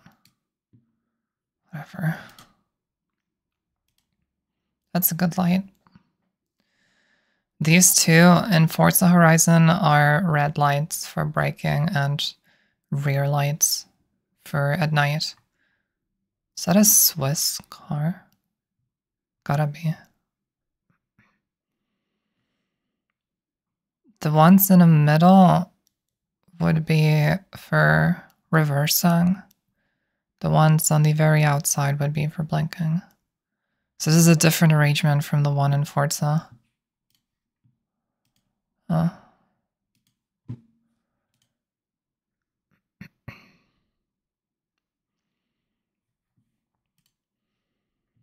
Yeah, running 2 minutes 30 seconds manually will remove the upcoming auto ad. That's why I've been doing this. Because if I manually run ads, I can choose to run them at times that are not intrusive. And it disables pre-rolls for a while too. Pre-rolls are so toxic.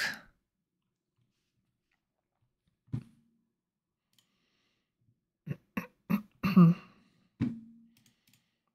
don't want to run ads. I would prefer if there were no ads at all. But what can you do?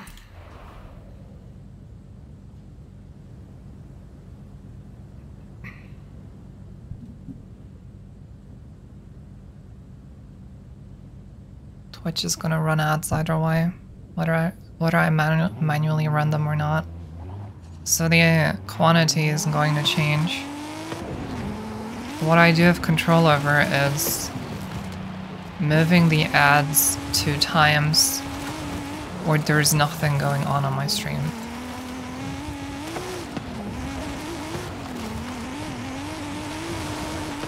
But as a reminder, I also always recommend getting an ad blocker or using an app with an ad blocker.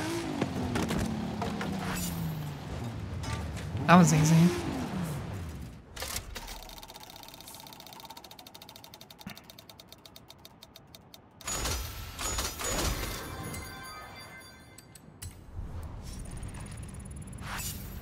Do we spin again? We spin again.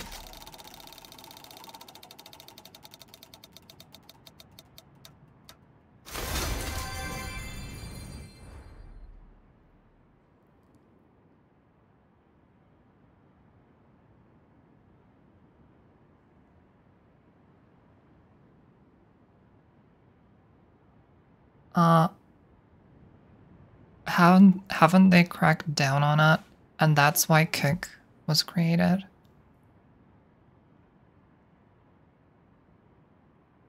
That's what I heard.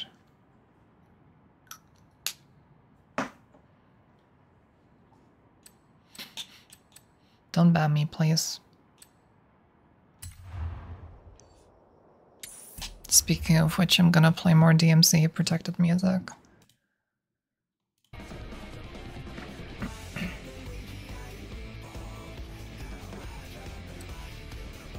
I definitely heard that part of Kick was created was for gambling.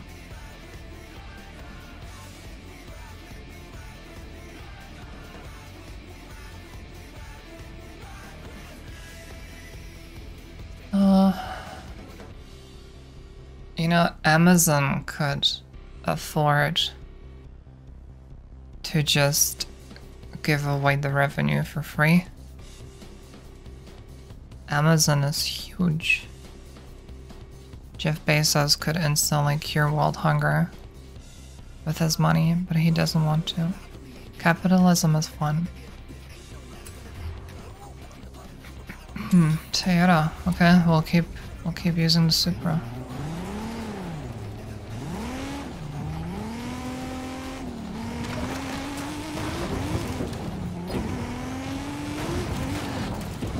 It was a little bit different before Twitch was acquired, but now that Amazon owns Twitch, I don't know. I mean, it's also a silly argument, to be fair. A silly argument that I made. Because it doesn't make sense for them to just give away the revenue altogether. But they could totally afford to. Like, the point is they're a big corporation, they have a lot of money. I don't... How to say it? I have no sympathy for them.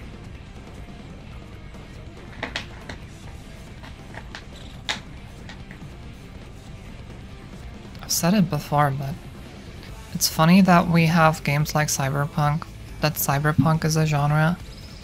People are like, oh, this world is so bad, I'm so glad real life isn't that way, but in reality, real life has been that way for a long time. We just don't have, like, flying cars and cool neon lights. So in a way, it's worse than Cyberpunk worlds, because our world doesn't look that cool.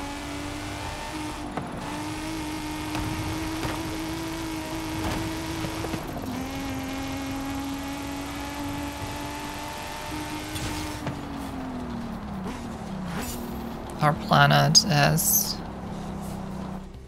pretty dystopian.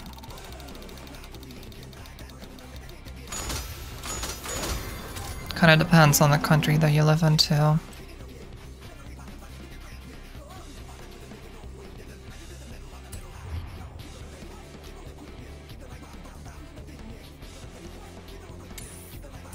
That's Toyota as well.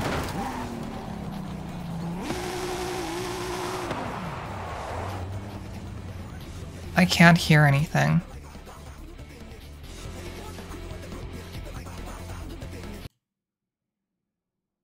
Garuda.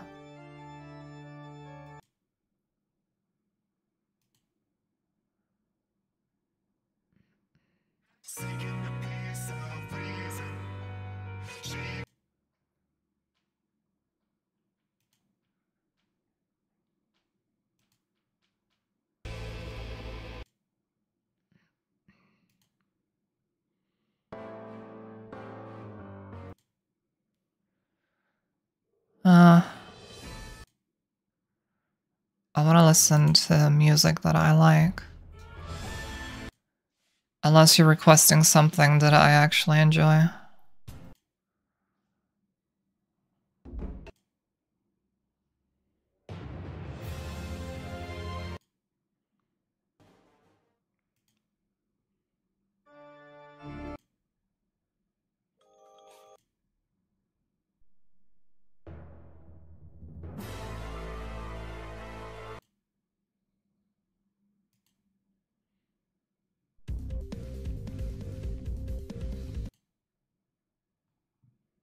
What's this?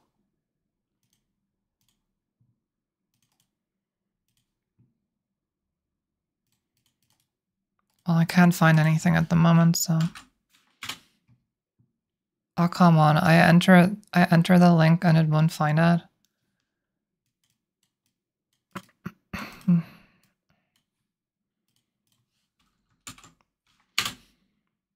That works. Play next. Wait. Hang on.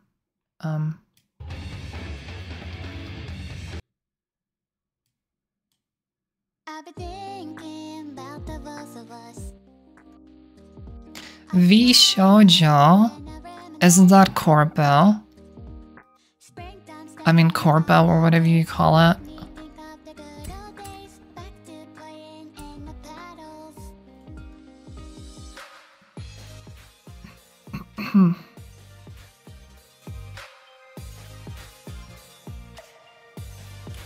Imagine if Amazon started making VTubers. An Amazon-run VTuber agency. I can't say I don't regret holding back with the things I said. Just too young to see the rainbow. Before I knew it, all these feelings that I never knew. A little bun bust like they would start to bloom. Keep moving every year, but there's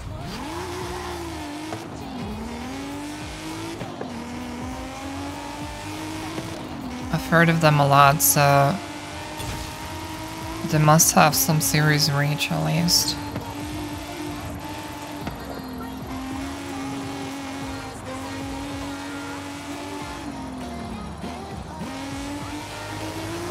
But an Amazon-run VTuber organization would be kind of funny.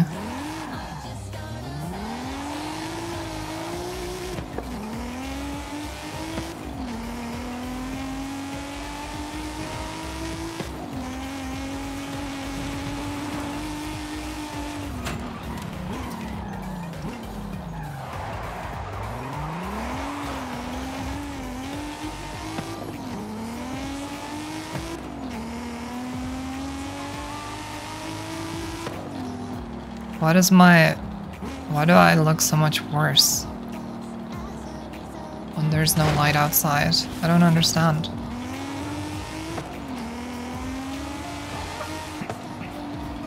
I look better when there was daylight. I feel like.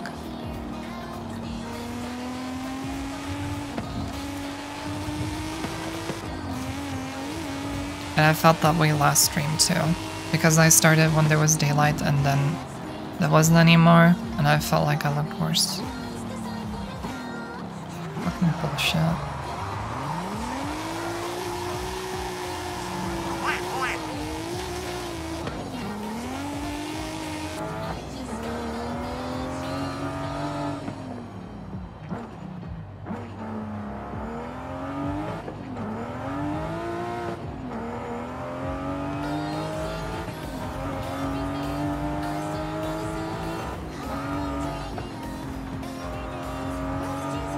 Remember, what was her call? What was her called? Yeah, exactly. What was she called? The Microsoft anime girl mascot for Microsoft Edge. It doesn't matter. You probably know what I'm talking about. She's not a VTuber, but still anime.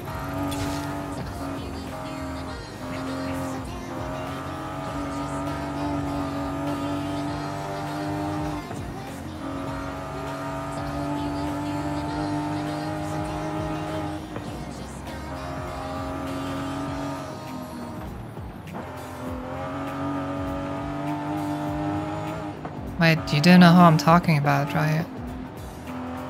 An anime mascot in the 2010s, around the time when they released Microsoft Edge. Faintly. Okay. Oh.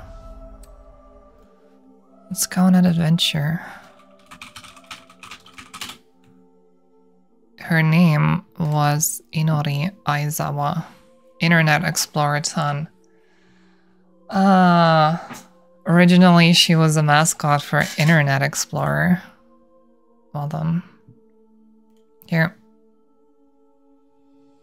There you go. Now you remember.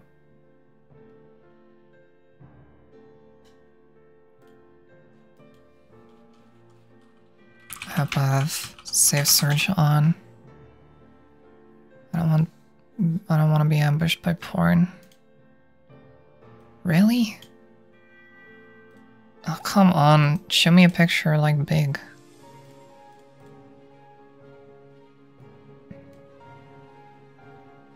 This is not what I had queued up, but I really like it.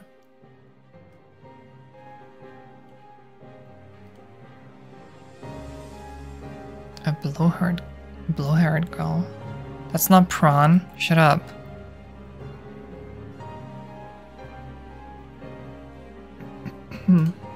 Wait, is this who you remember?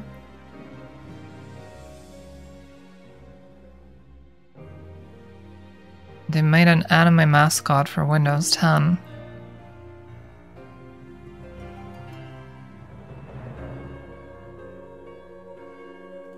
God's music takes me back.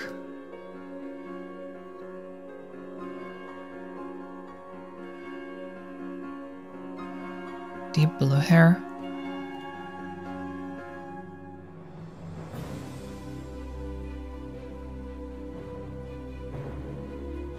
Oh, that's her. Nanami Madobe?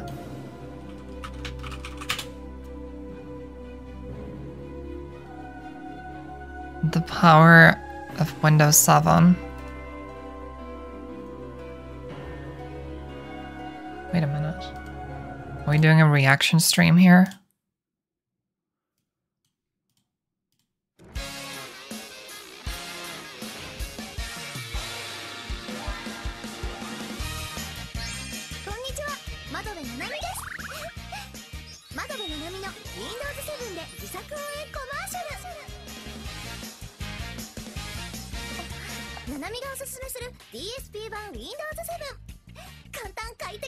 What is DSP1? これくらいの PC ケースにマザーボード、CPU、メモリ、グラフィックボード、ハードディスク、DVD 出来上がり。 A DVD 自 drive? 作パソコンを皆さんも作っちゃいましょう。すーこわさあ That's so cute. やっぱり楽しい。あ、かわいい。テレビも簡単。画面操作も That's Windows Media Edition or something. Wait, no, it was Media Center that was part of Windows 7. That is the Gen 2 logo. That's so disrespectful. あれななみちゃん、ネジハマってないよ。またやってしまった。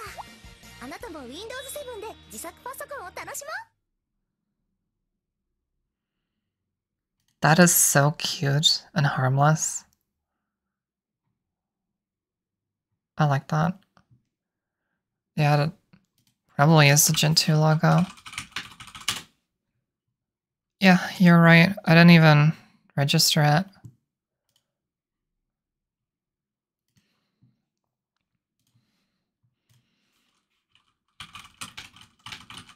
Was there a mascot? You know who was the anime girl for Windows XP?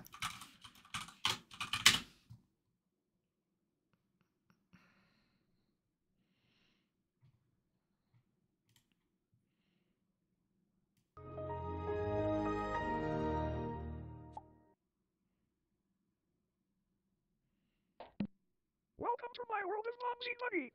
I will explore the internet with you as your very own friend and sidekick. I can talk, walk, joke, browse, search, email, and download like no other friends you've ever had. I even have the ability to compare prices on the products you love and help you save money. Best of all, I'm an absolute cunt. My man Clicky is no longer with us. One time we got so fucked up on acid that we vented into a pretzel and his dying words were, "Come on, man. Give a cheeseburger. I suck you meat, man." Good times. Wanna hear the most annoying sound in the world? Actually, there's worse one.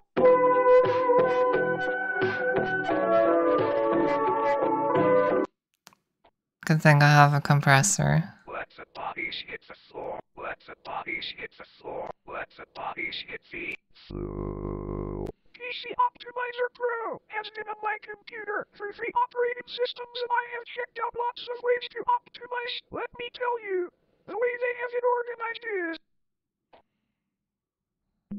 An an absolute fucking nightmare.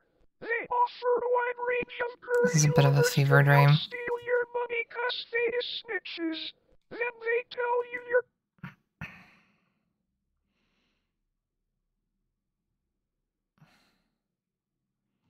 Anyway.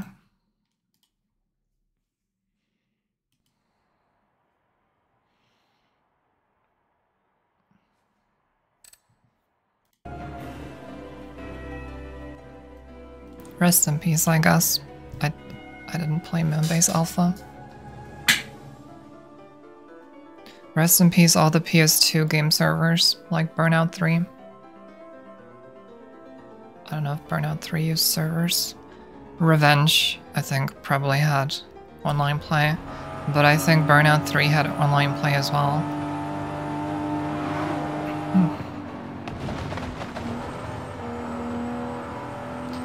Ever think about how the word TTS kind of looks like the word tits? No, just me, okay.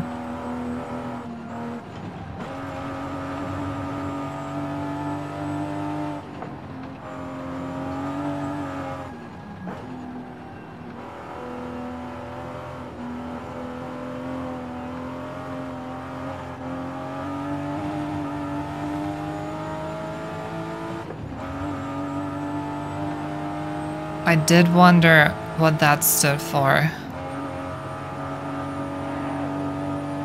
I see. You have enriched my life with that information. Thank you.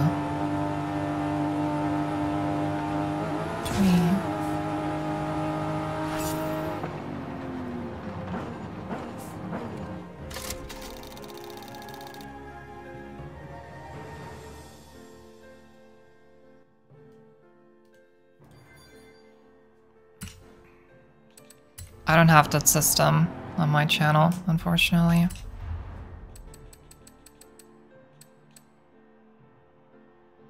You would have to physically enter the room and throw stuff at me, and I prefer if nobody did that.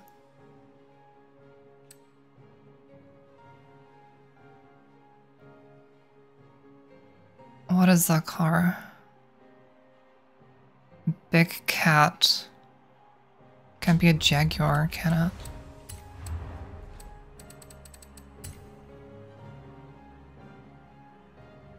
It could be? No.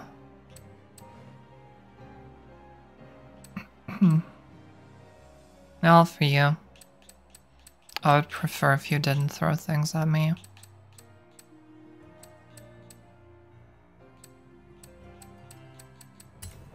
Yeah, but I'm not... Oh, this one. This looks like the one in the picture.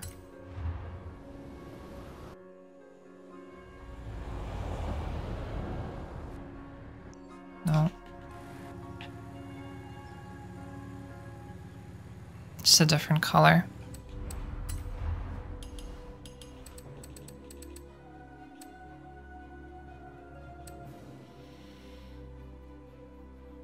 Or is it?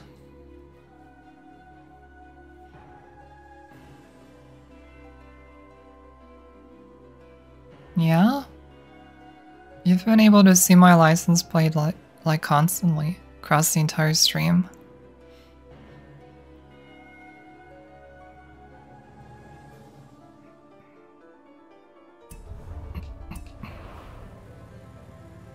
I don't know if this is the right one. Okay, across the country. So we have...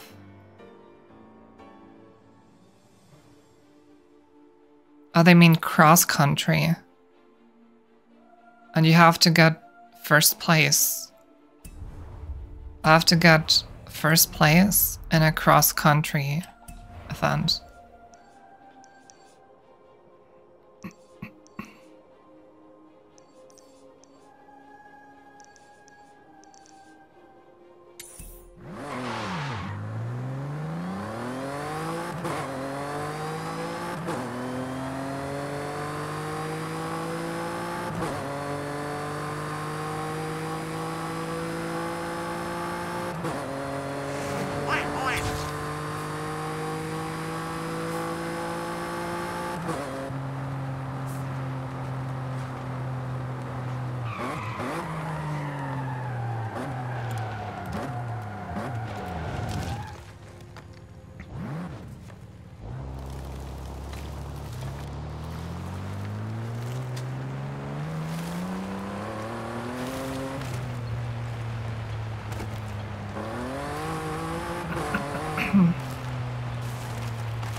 Our clocks went an hour backward last night. So essentially, you'd be able to sleep an hour longer.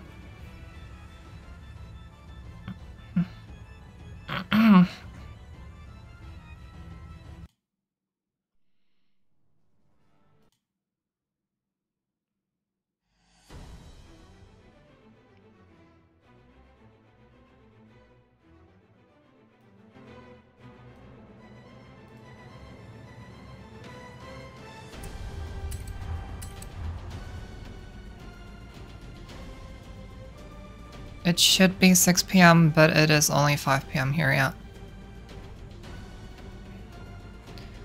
For me, it messed me up a little. Well, it didn't mess me up, rather, I was surprised by how much time I had when I got up.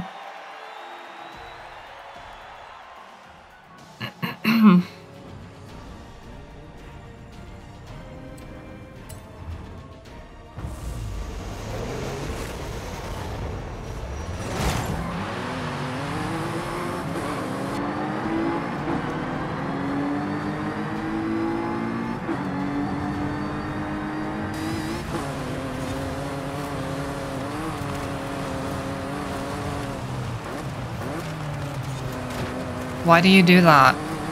Like, almost intentionally to kick me out.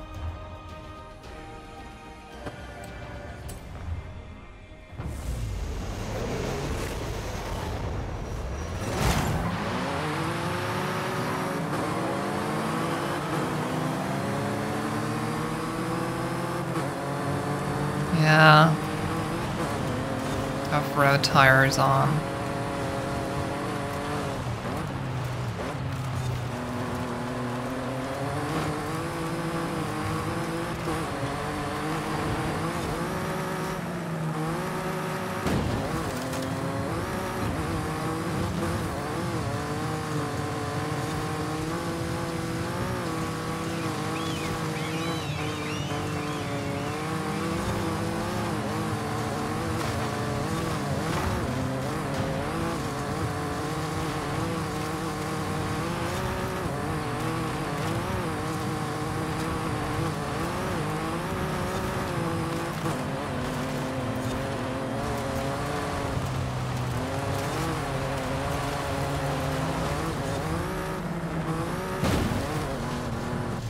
That's a bad line. It's a really bad line.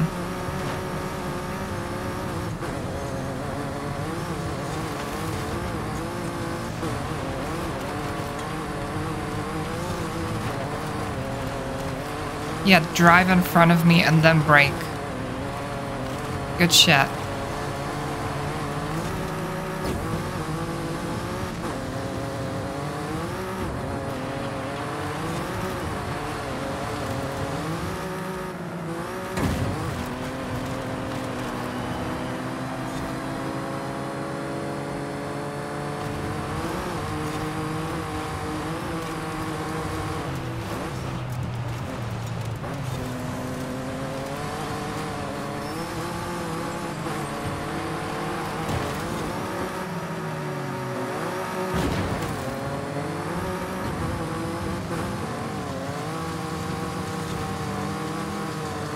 I'm second last.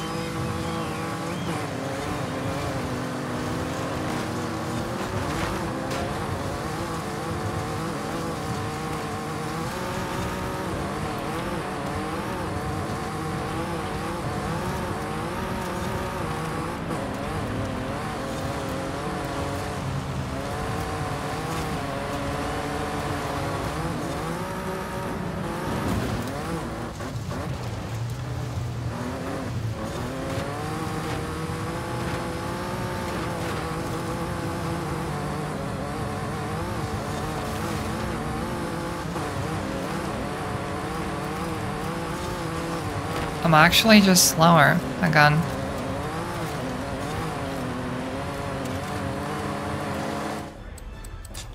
Just can't win with this game.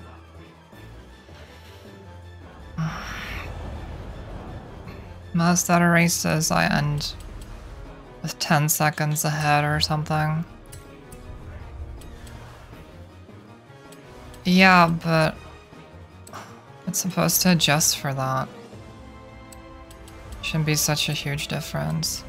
And I don't want to put dirt tires on a road car just for one race.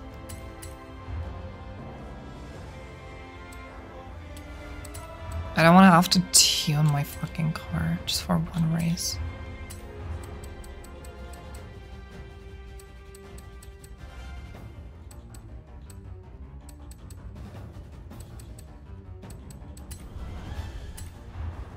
Also, I don't think it's a grip issue.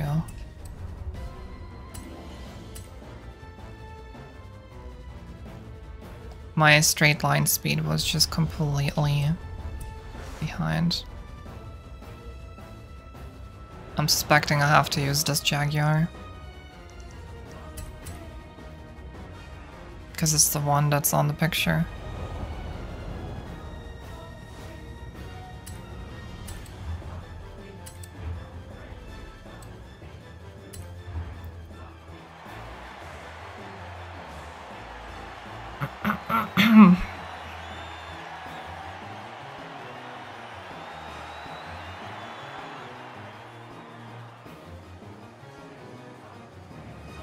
Has been 2.5 hours of streaming. It's not bad so far.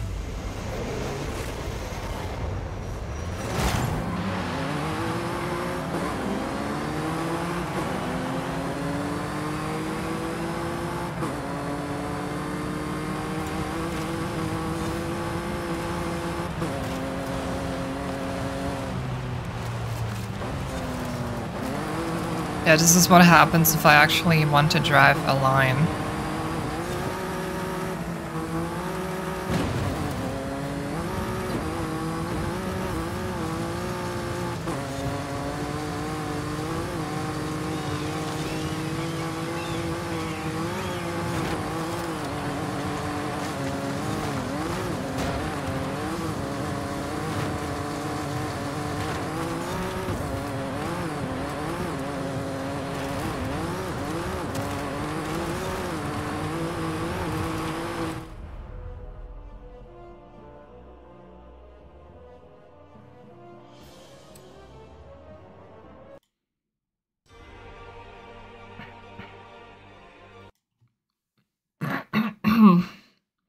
Eden's Promise. Which one is that? Meh. No, thank you.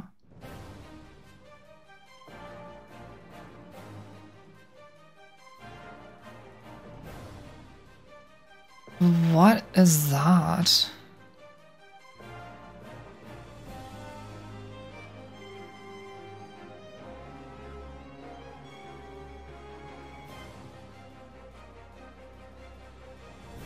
Oh, it's a dungeon boss.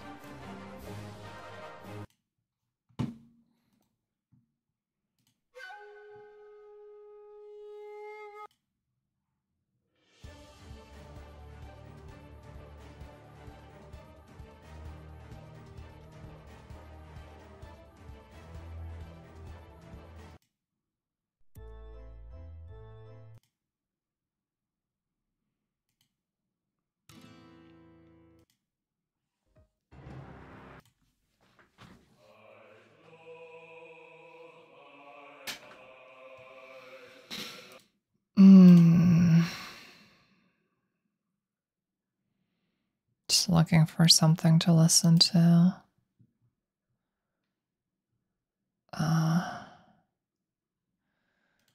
You know what? I'll just listen to this album again. Hello, and welcome to the rest of your life. Hello, and welcome to the rest of your life. Before we begin this short journey, please sit back, relax, and remember. Enjoy yourselves, you scum.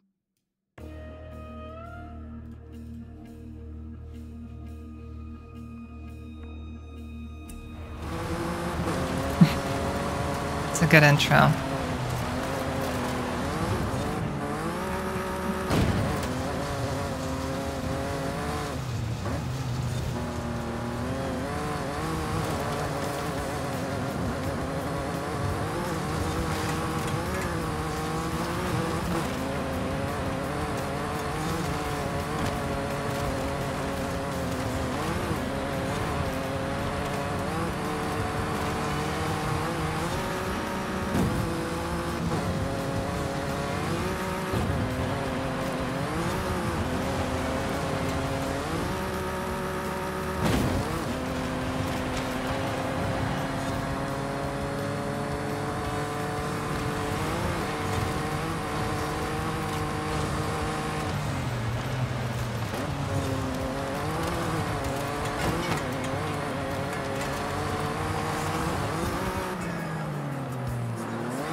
mean, I'm not driving well, that's for sure.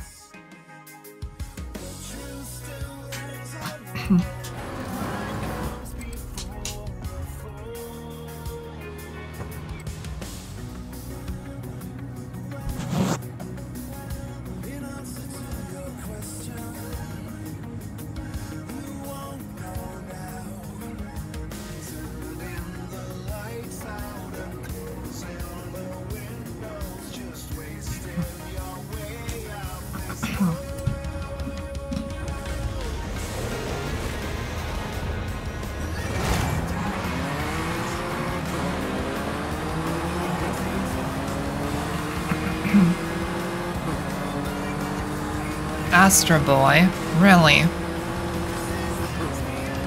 It's probably one of your cars, Dark.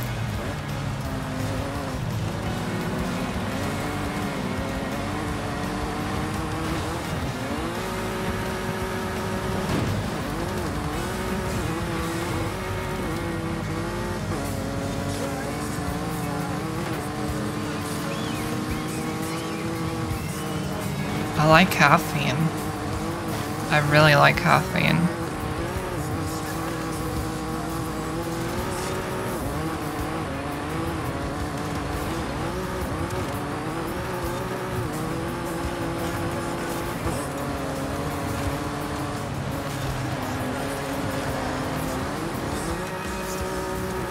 I'd snort it if I could.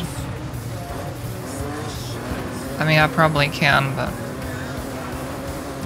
it would probably be illegal too. Caffeine is not a controlled substance, even if maybe it should be.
I kind of can't catch up.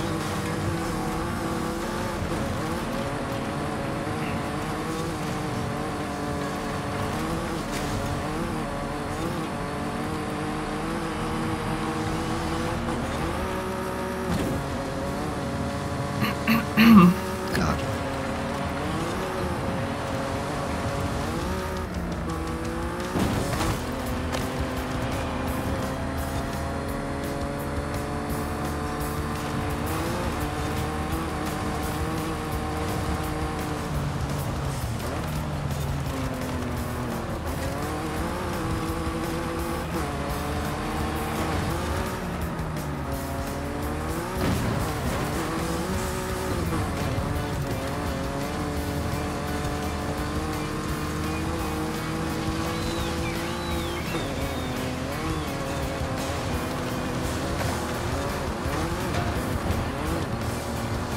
I'm getting closer, I think. I don't know if it's enough for first.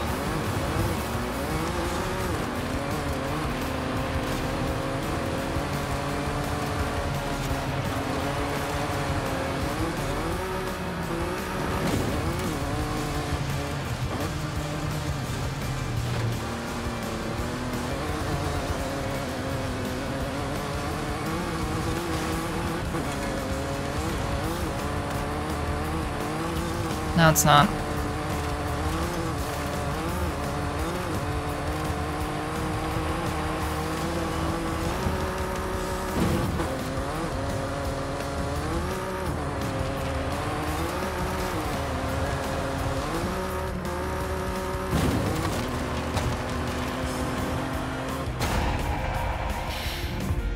sort of close though.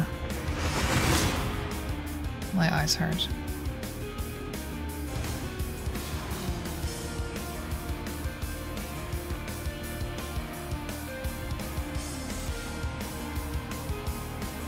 At that point, over 3 laps, about a second of difference. I feel like that's a skill issue.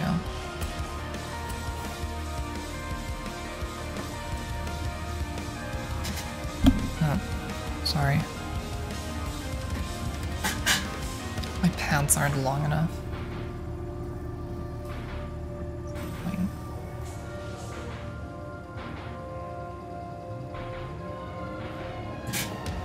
My socks are though.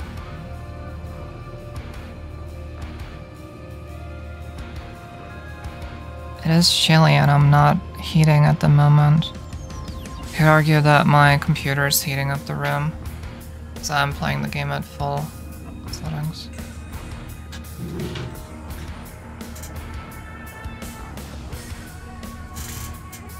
Saying 369 watts. 369 watts. That's as if I had almost 4 people sitting next to me. So under ideal insulated conditions, this would be pretty warm. This would my PC would definitely heat up the room. Or not just my PC, but it doesn't really matter what's using the power, because the power is being converted into heat one way or another. So that's the power outlet reader that I have for my entire desk, so including monitors, and they're producing heat too, so yeah.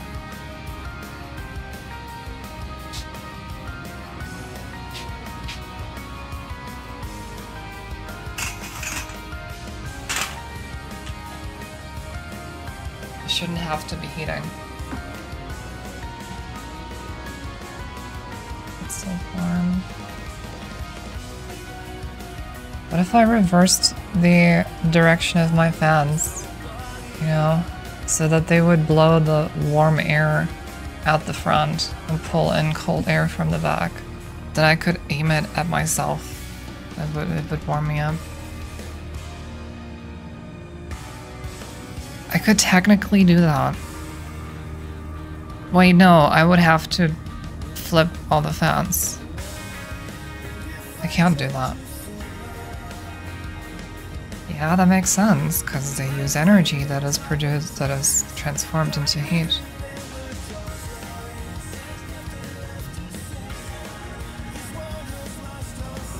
Flip the PC.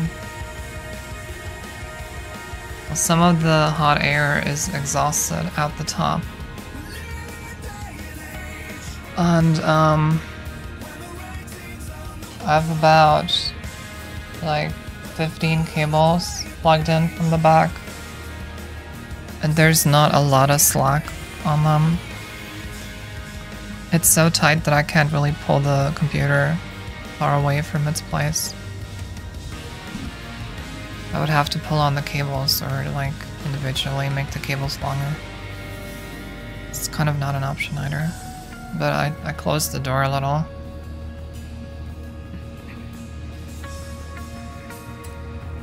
And I closed the curtains, my blackout curtains.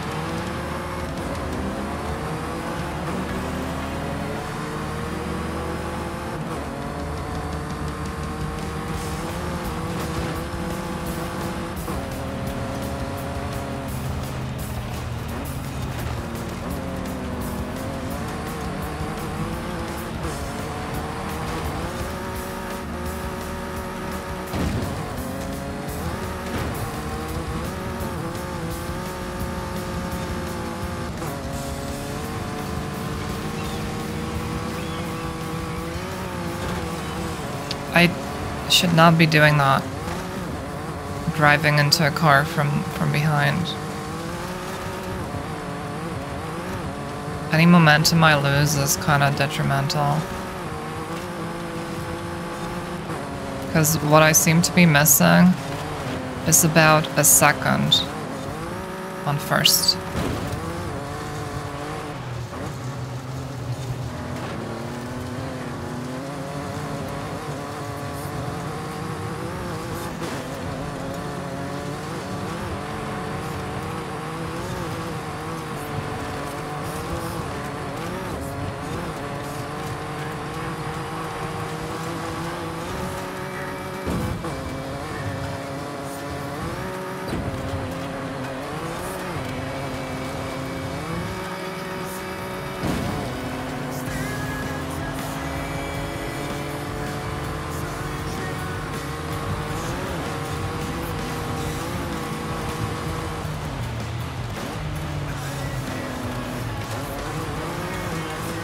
I've always felt like my room is well insulated in terms of heat.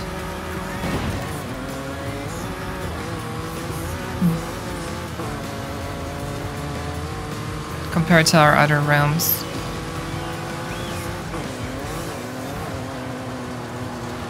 Like my sister's room, which is what used to be my room until like 2017, 2018. That room is not well insulated, so it tends to be the coldest room in the winter, even when you're heating. Meanwhile, these days, whenever my mom turns on the heating, I just kind of cook in my room.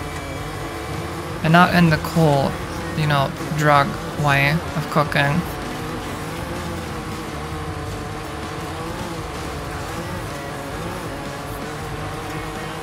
It's kind of fascinating because even when my door is wide open, it's like you notice the moment you enter the room that the air is just warmer a lot of the time.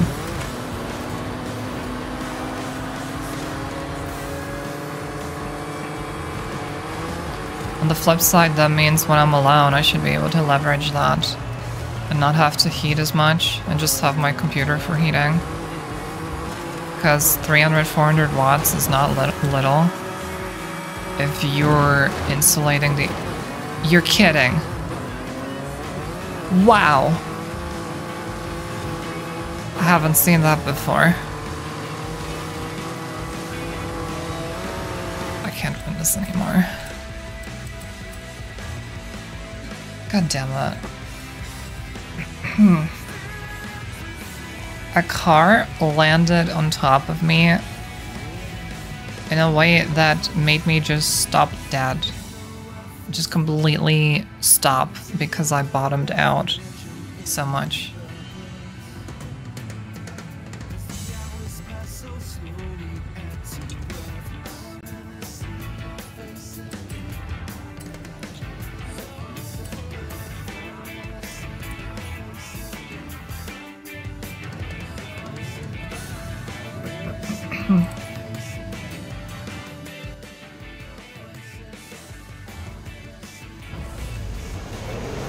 Happened to me the first time now.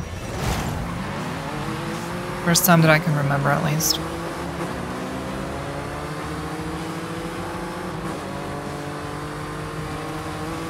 But yeah, I closed my blackout curtains and I closed my door a little, so...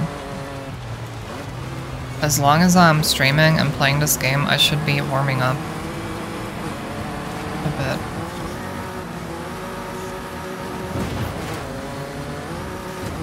We got 10 degrees Celsius here, if not less at this point.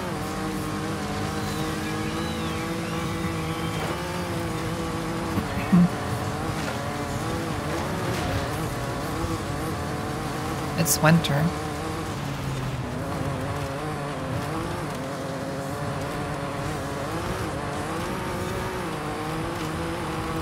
Not in the apartment. I mean outside, if that wasn't clear. If this apartment were 10 Celsius, I would probably die.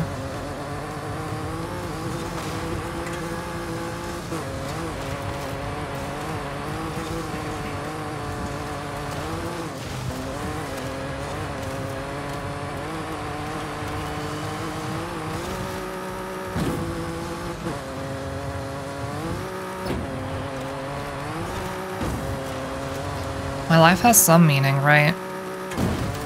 Streaming regularly, putting my face out there. Apparently, a handful of people kind of enjoy listening to me. I don't really know why. I do my best, but I don't find myself that entertaining. But oh well, people are different.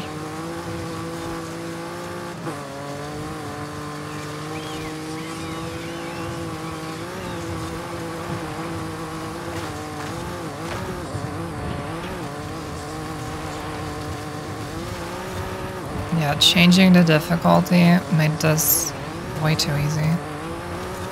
I changed it by 2 steps, so I guess that makes sense. But I could have won on the difficulty that I was at. If I tried a couple more times, I feel like. Because that one time I was missing like a little over a second to first place.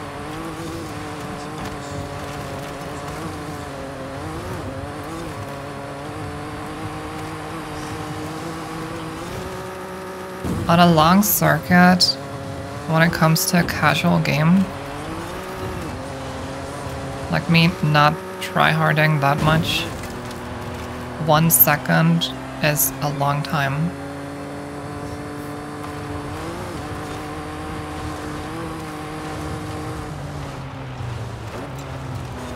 Or I guess you should say it's a short time because it's casual.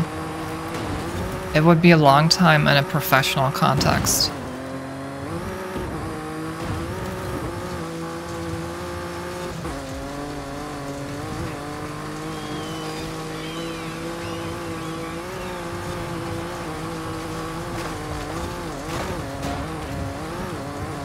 Like in F1, I've been following a lot of F1, so I have a lot of F1 trivia. In F1, I don't know how it used to be like 30 years ago, but these days, in qualifying, the entire grid is maybe 2 seconds apart by the end. Those best times get squished. It is actually, at least when you look at the numbers, it's actually really competitive. On the other hand, Grand Prix, you've been to one? Which one? Grand Prix tend to be sort of long races. You got like 50 to 70 laps, so you have to stop for fuel and tires multiple times most of the time. Oh, should be back. Cool. My sister would love to go. Shit's expensive though.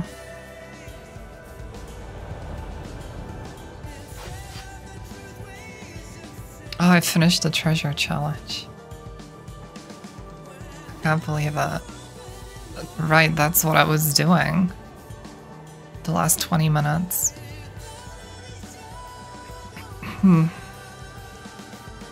Yeah, I was gonna say, in qualifying, the times get squished, but in a 50 to 70 laps race, a lot of what determines who wins is overall pace.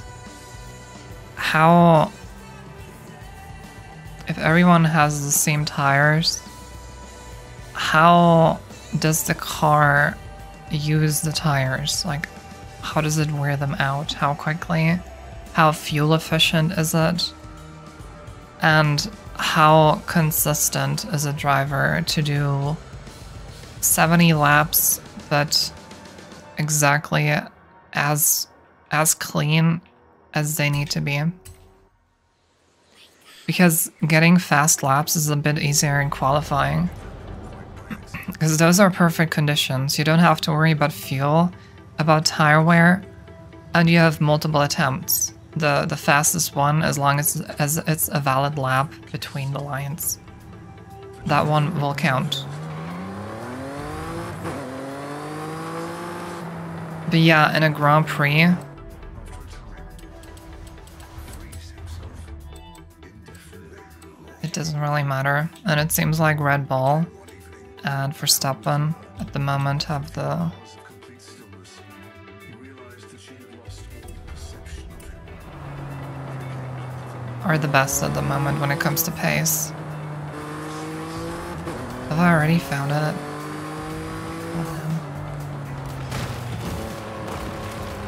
Oh yeah, they can tune a lot of things.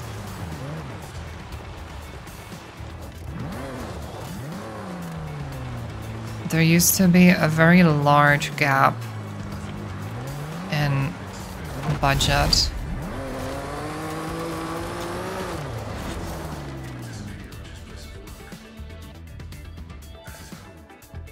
Over time, the FIA has put in place budget caps so that it would be more equal.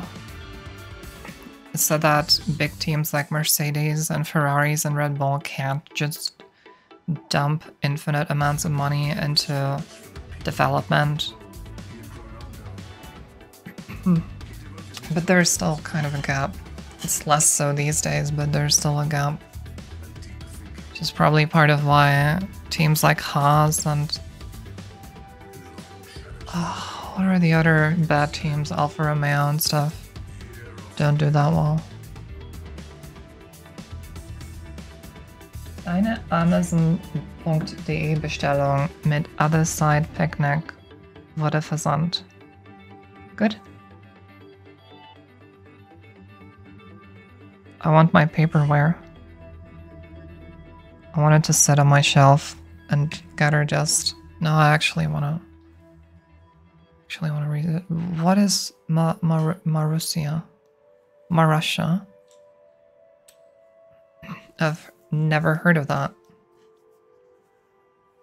Liquidated. Was that an F1 team?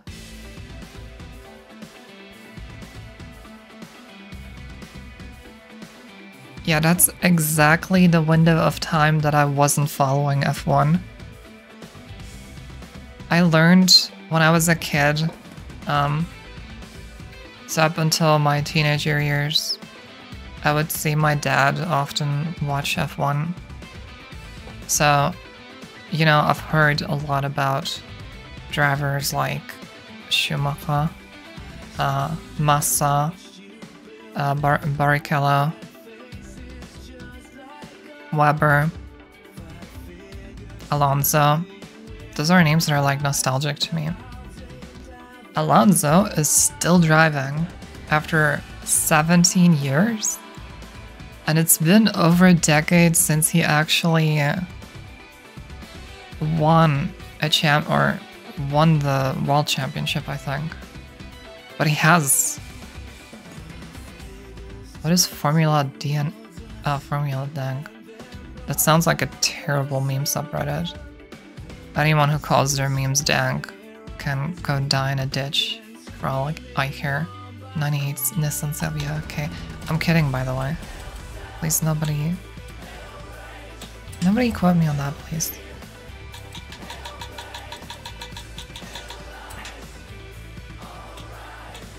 Alonso is kind of cool. He hasn't been doing well this season. He's with Aston Martin, and they kind of struggle.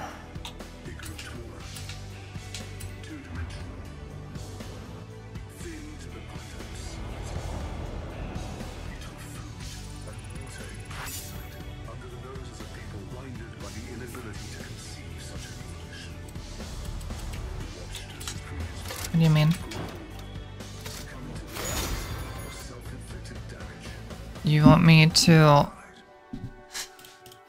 judge the subreddit? Eventually, he was alone.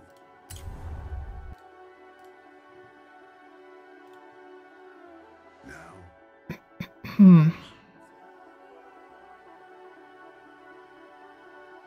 AT leading a race is not on my bingo card. What is AT?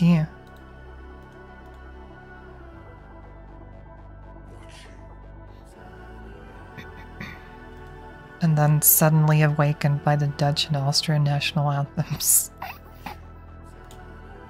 That's such a classic, the last few seasons. No matter what happens in qualifying and during the race, we always hear the Dutch anthem and the Austrian anthem at the end. Austrian because of Red Bull, the team, and Dutch because that's his nationality.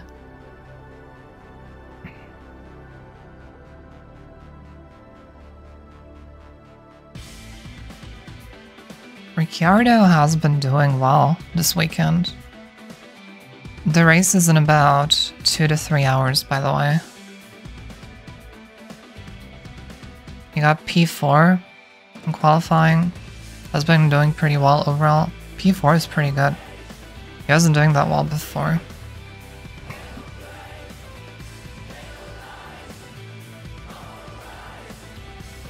Oh, come on, that's not a meme.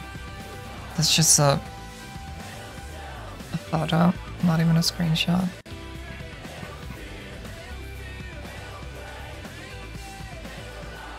Last in the WDC. What is WDC? Whale and dolphin conversation. World Dance Council. That took me a few attempts. I don't know.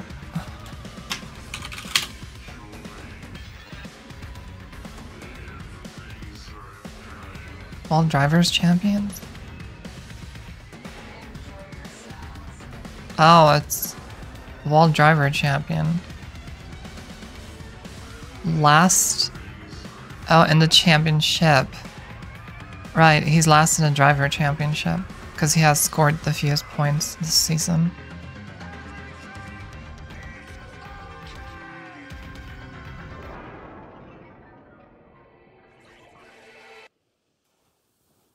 This is good.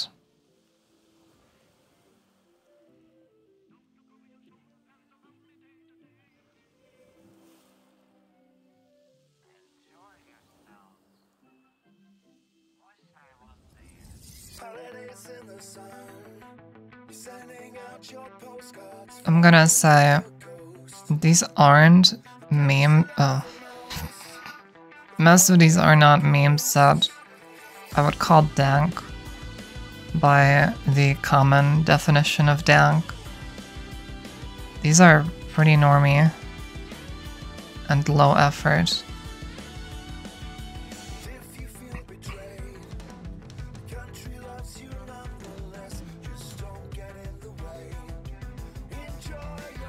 Yeah, these are awful.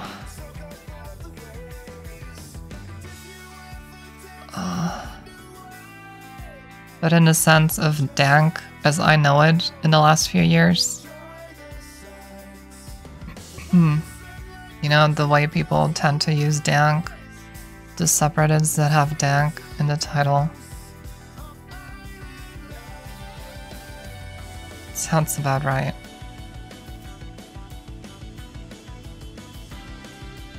They're 15, by the way.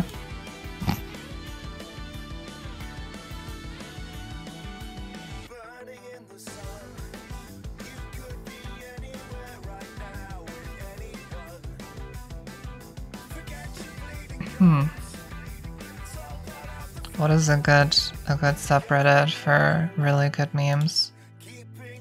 No, not that.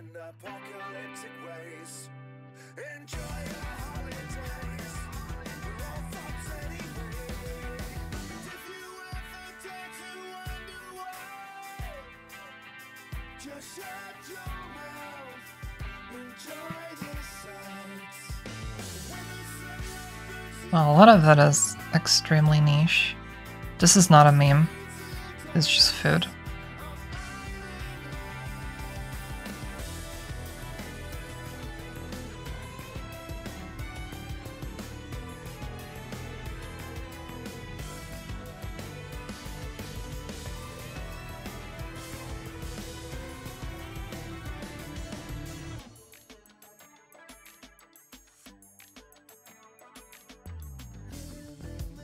Well, maybe all memes are bad.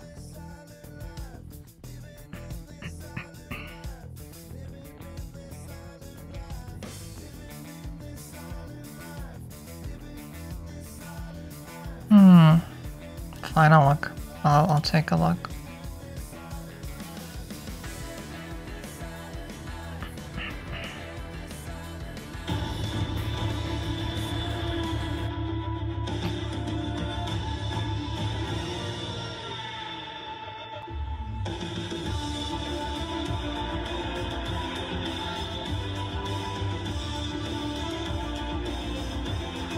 Why are they so sad? Oh my god.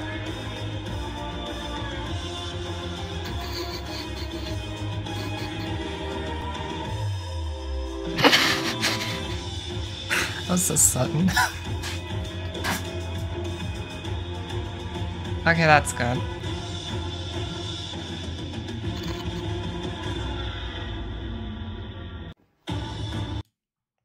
Yeah, I can see why that's top of all time.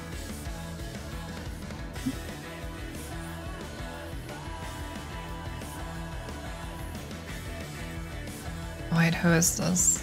Shit. Ah, he looks familiar. Schumacher? Mick Schumacher?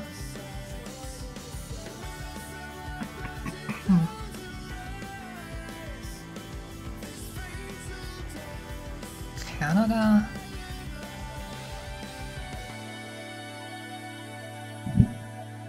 I have no idea. So is she. Latifi?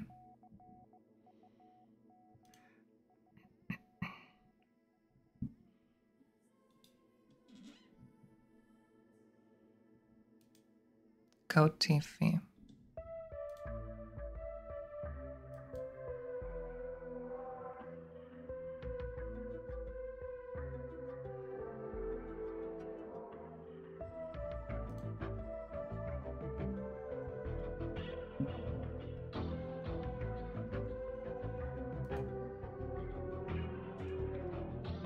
Across the open field and out towards the lake.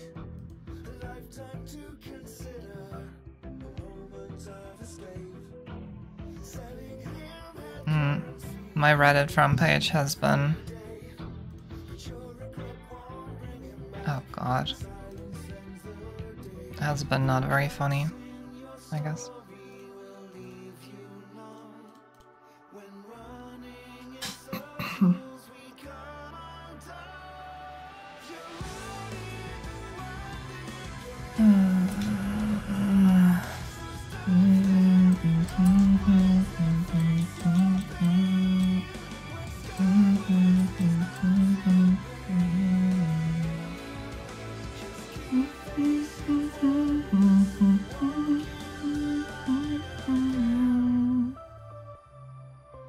Casabella player home.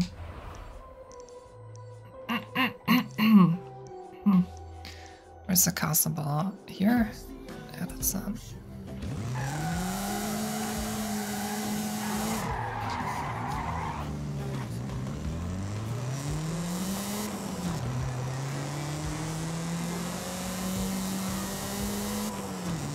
Having depression is good for weight. Although sometimes it's the opposite of good.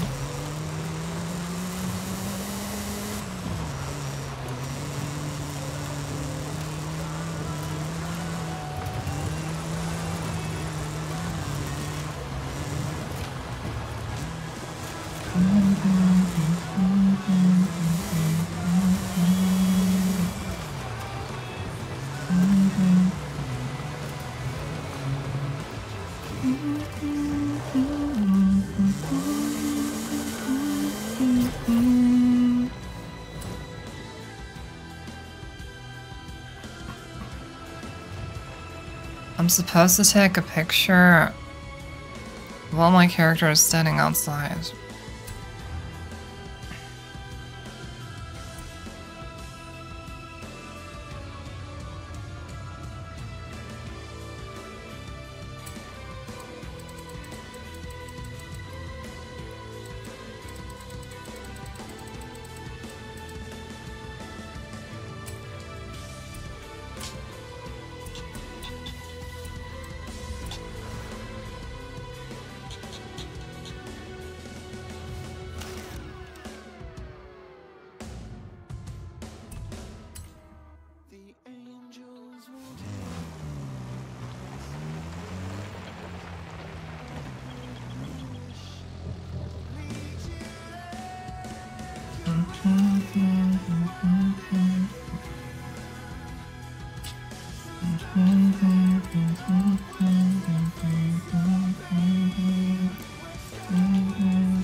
Took a photo of your character outside a car. This time I did see the notification.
A 2010s car with a maximum of how much?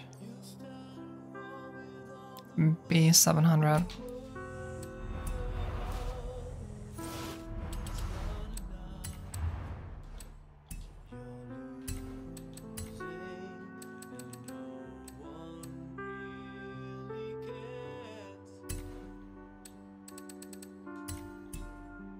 That should make it simple.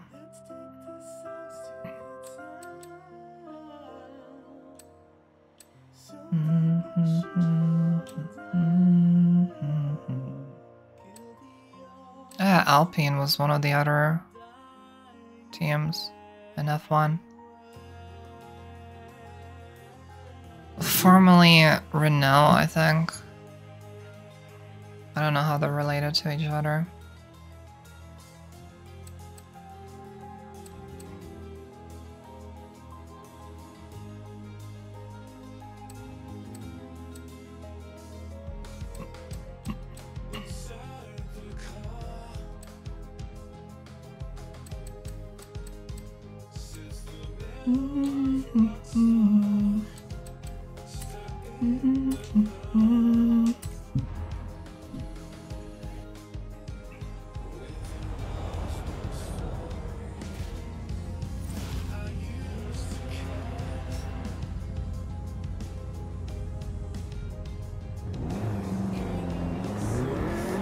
Let's go on a road trip.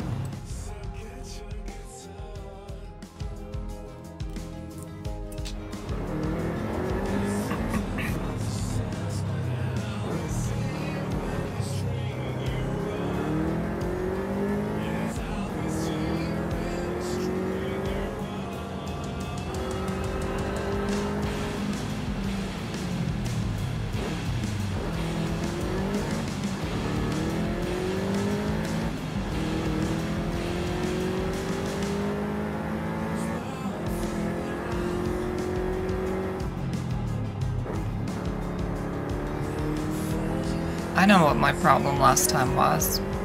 Last stream. I didn't pump myself full of caffeine enough.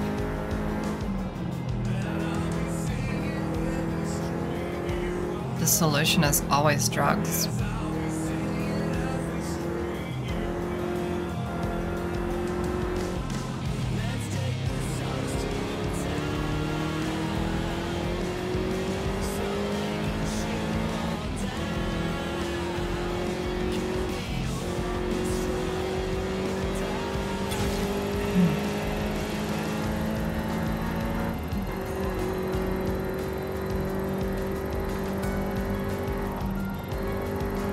Oh, okay. Thanks for hanging out.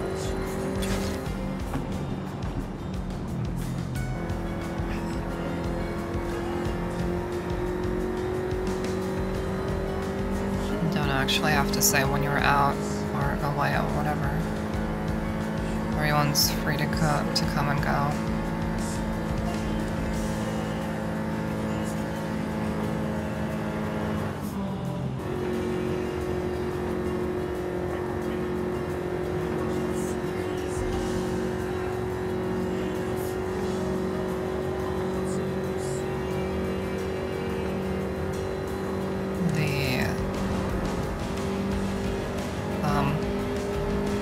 manga slash anime slash novel I've been getting into. Other side picnic. I started reading the manga because I was sure that it covered more story than the anime. I blindly assumed that the anime was based on the manga. I kinda ignored the fact that there was a novel. I was like, you can't always really know anyway.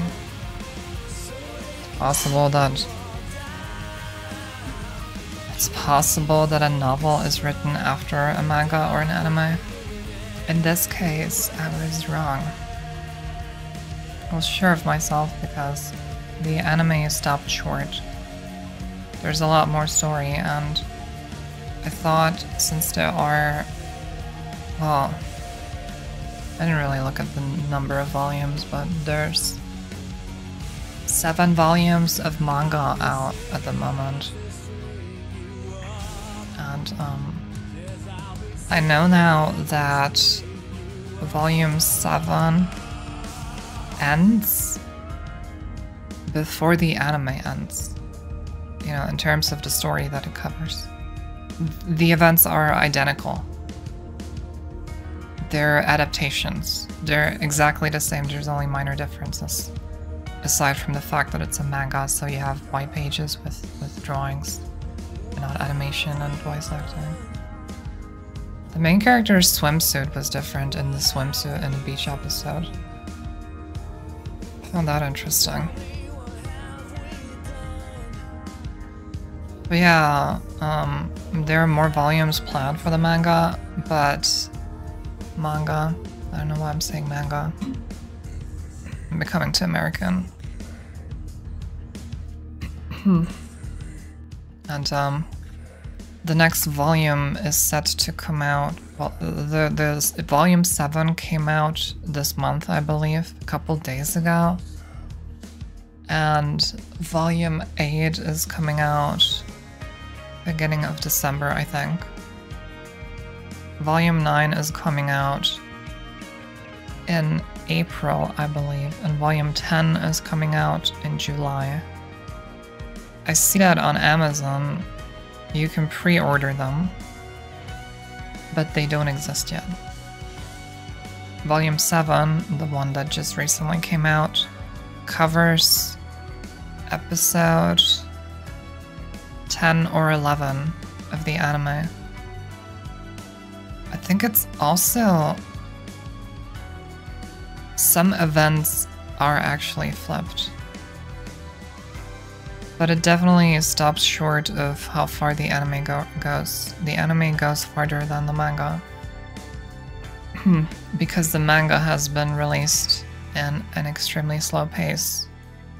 Like 1 volume every couple of months. And the anime was released 2 to 3 years ago. It was when it aired. So, when you compare it to the light novel came first, and the light novel, the events of the light novel, the way that they're adapted into the manga and anime, the anime covers volume 1 and 2 of the light novel. The manga covers a little less than 1 and 2 of the light novel. The light novel goes until volume 8 or 9 or 10. Something like that. The point is, the light novel goes so much farther than either the anime or the manga. And I mistakenly thought, yeah, if I read the manga, I'm gonna see the story after the anime, but I just didn't. I don't know if I'd say it was a waste of time. Honestly, it wasn't a waste of time. I'm a bit sad because this means now that I have to read actual text to be able to experience more of the story.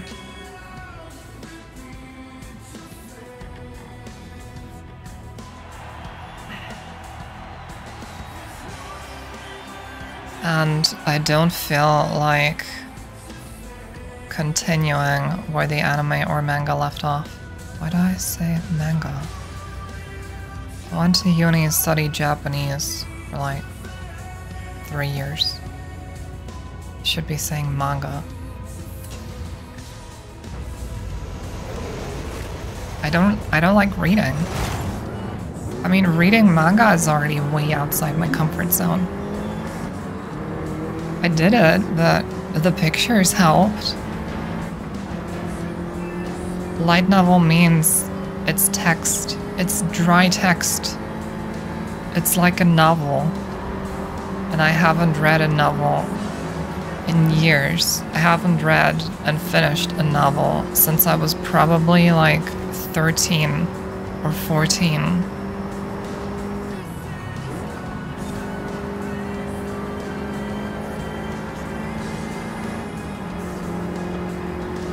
I do not like reading. But yeah, I dug out my 10-year-old tablet that is still running Android Jelly Bean. That's Android version 4.2, and for reference, the newest version I think is 13 or 14. My phone that is still getting updates has Android 13. The tablet came out in like 2013. And was abandoned like a year after. Because the company, the manufacturer sucks. However, it's a big screen, it's a 10-inch tablet. And the screen is 2560 by 1600 pixels. That's a bigger resolution than my gaming monitor that I'm playing on. Not by much, but a little. It's just taller by a little bit. And the screen has good colors, not that they matter because of manga, but yeah. So as far as displaying JPEGs go, even if the tablet is underpowered as fuck, it's actually pretty good. I only wish it was a bit lighter, but yeah. So reading manga with it is actually pretty good.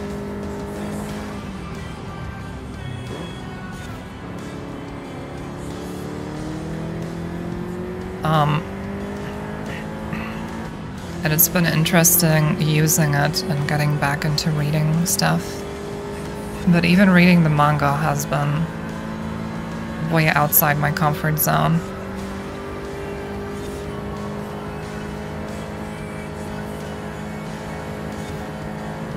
God damn it.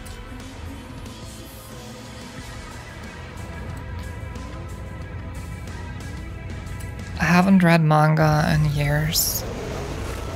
And the reason I started with this one was because the anime show left a huge impression on me. Let's put it that way. It's like both a positive and a negative thing. The positive thing is that I've been getting really immersed. Why would he do that? Really immersed. I really love the characters in the story. The negative thing is it has actually kickstarted a depressive episode. It's still ongoing. I've had depression before, but at the moment I actually feel it. Like I feel it in my stomach when I'm in the shower.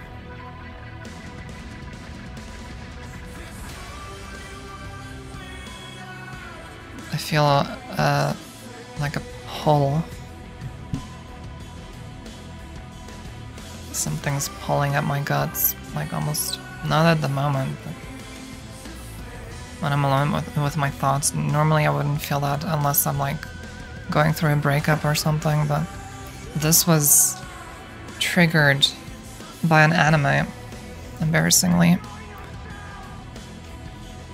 And I don't know if continuing to read the manga and reading the light novel is a good way of coping with it, but it's been what I've been doing. And since it's been such a big thing for me emotionally, I think that's what led me to actually read the manga. and even start reading the light novel even though it's dry text. Black, regular text on a white background. Can you fucking imagine? I haven't read and finished anything in like 10 years. Voluntarily. If we're speaking voluntarily and not through school, then it's probably been 15 years. Let's say 15 years. Probably more. Except manga. I have read manga years ago.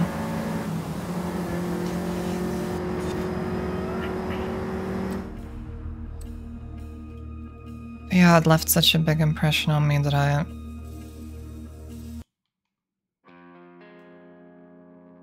actually started reading the manga.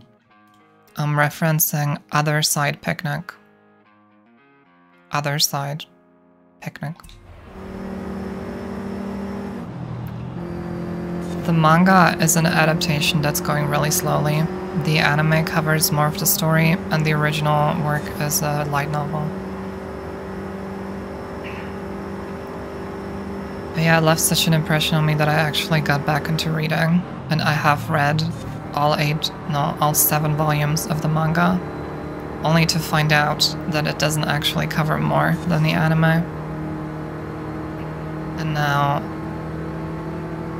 I've started reading the light novel, which, as I mentioned, is dry text. No drawings. No faces. Well, there's cover art, but yeah.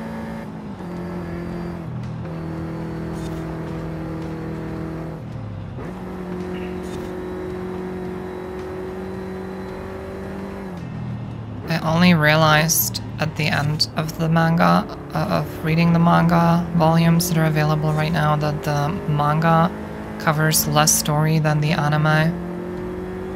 And the anime covers 2 volumes of the light novel. And the light novel has about 8 volumes, if not more. I don't know off the top of my head. It's a bit gruesome. It is horror. But it also has a bunch of comedy sprinkled even into the horror. And aside from the horror, it's like a horror exploration thing. There's a lot of horror. But at the same time, there's also the relationship between Toriko and Soro. It's a lesbian romance story, basically. But the anime takes so long. Actually, it's fine that the anime takes so long, but the anime doesn't cover when they actually get together. Or before they even confess. Which I heard that they do. I read that. Got spoiled a little. Although I thought that it would be shown in the anime. But it's not.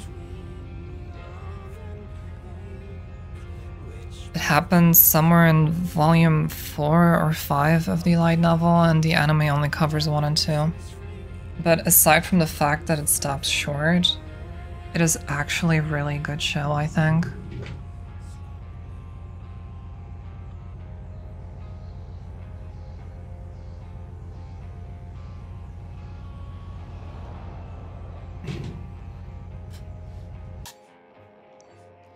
Or at least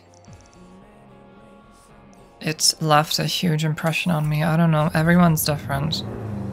I like to think that my opinion matters a little because holy shit, let's take a little look just for context for anyone who isn't up on the lore. Anime list, pure and innocent. Completed anime. 1, 20, 40, 70, 100, 150, 240. 300. This includes OVAs and movies and specials. If we didn't include OVAs and specials and movies, I don't know how many it would be. Maybe I can see this way. Actually, I can. Yeah. 225. Like, either full or half seasons. Some of them are outliers. That might not be a full season of 12 episodes, but yeah. This is my dark past. And this does not include when I got back into anime a couple years ago.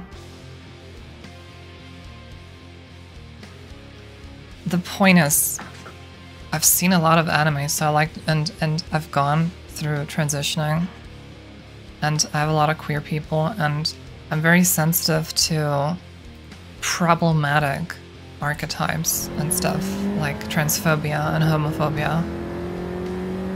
So, I want to believe that my opinion matters, like when I say that I've enjoyed an anime in the year of our Lord and Savior, 2023, that is very special.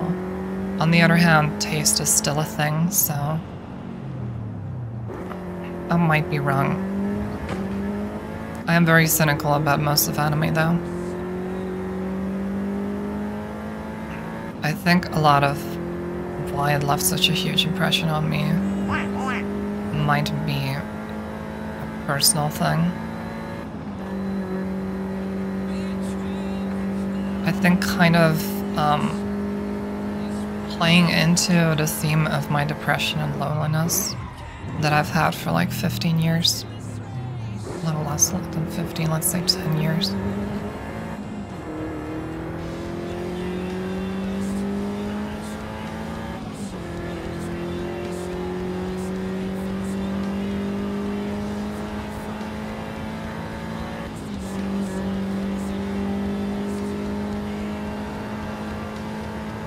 I think what I'm able to relate to as well is that the main character, Sorawo, is very unfeminine.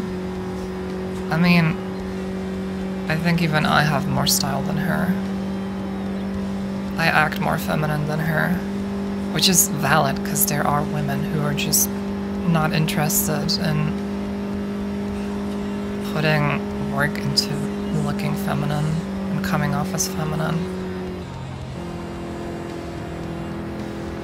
But I relate to that in a way that, like, she feels different from Toriko, who is the other main character, because Toriko is like a conventionally really beautiful woman, and Sorawo struggles a little bit with self-confidence and appearance. She has social anxiety, I think.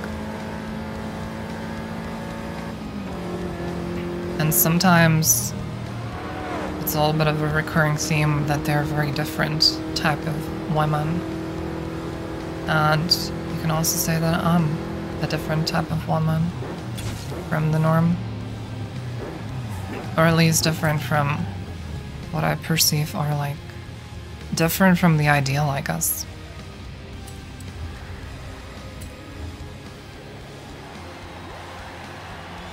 That might be a uniquely transgender woman experience.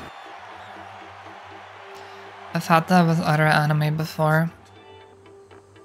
There was an anime called Sasameki Koto. Had a similar problem where the anime stopped short of when they, I don't even know if they kiss in the anime. It's really dumb, but the manga, they definitely got together at the end. But what fascinated me about that anime was that I was already in my transition. The main character felt very self-conscious about her height. She felt like she was a gorilla. And the girl that she fell in love with was short and conventionally attractive. But they got together in the end anyway, and the shorter girl never had an issue with her height. And so in a way, she learned how to overcome her confidence issues.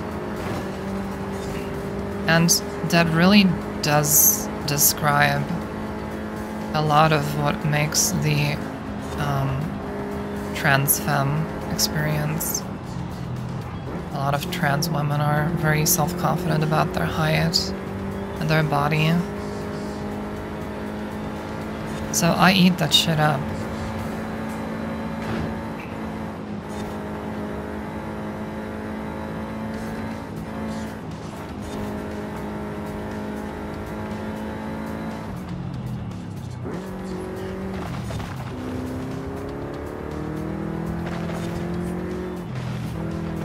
I didn't look for a moment.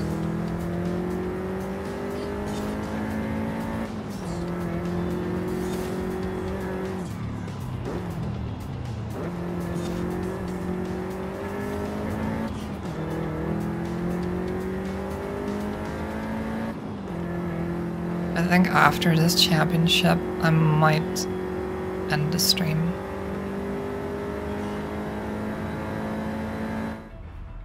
My voice is struggling.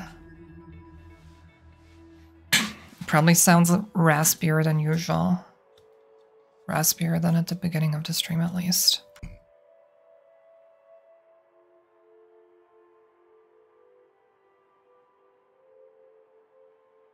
But that was then.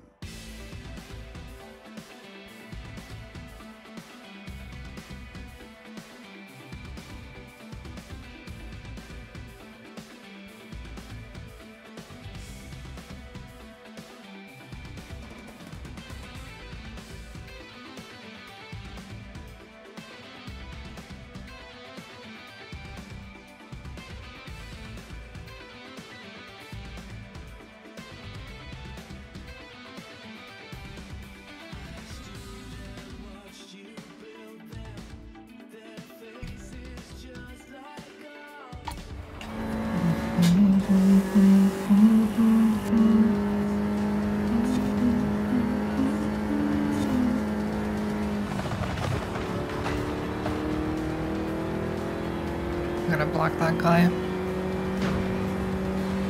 Oh my god.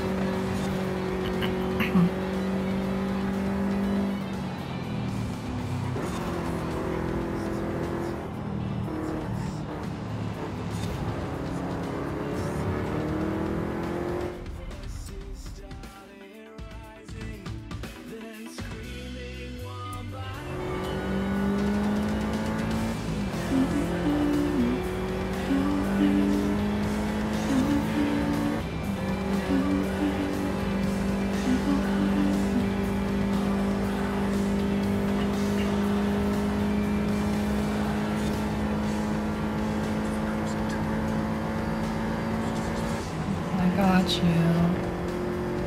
Goodbye.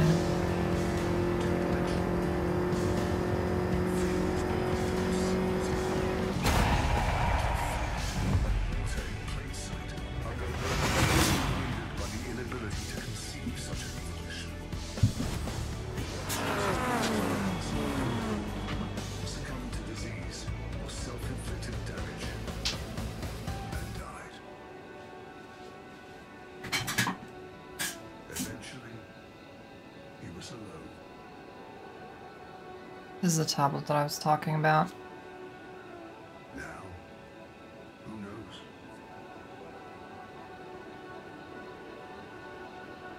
But I think he's out there somewhere. Look at this shit. Look at this text. This dry black on white text. It's disgusting. And I've been reading this. Why? Oh yeah, refresh.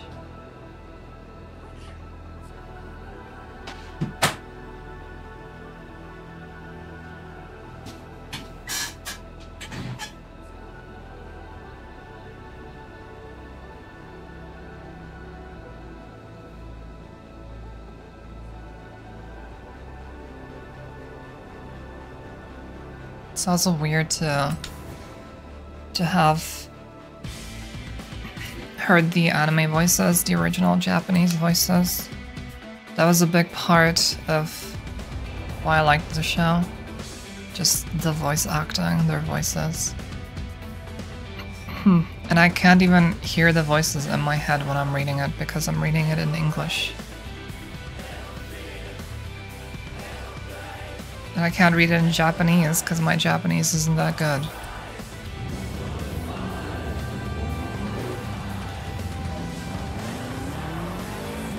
Just use your imagination, forehead. Yeah, right. Why do I need an imagination when I have a 4070 Ti? I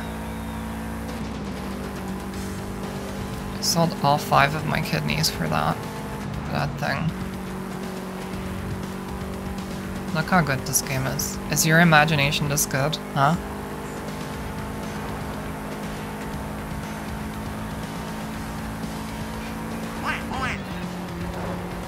I'm kidding, by the way. I find it easier to be mean to people than nice. So I think I'm more often mean in a sarcastic way than I am genuinely nice to people.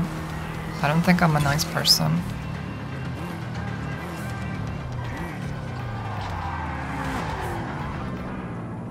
I'm not a bad person.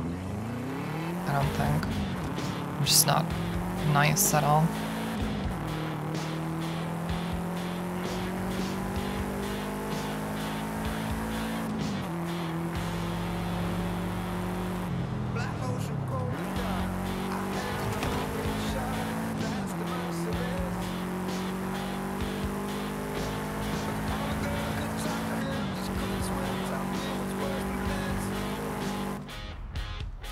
This VOD is going to be nuked so hard by DMCA.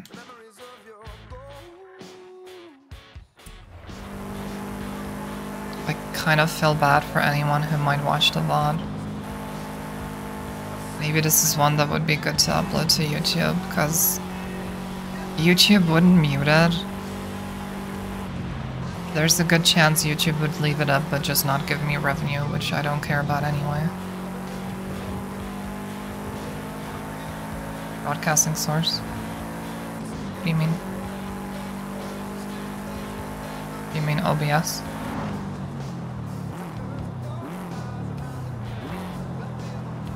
OBS is what I'm using.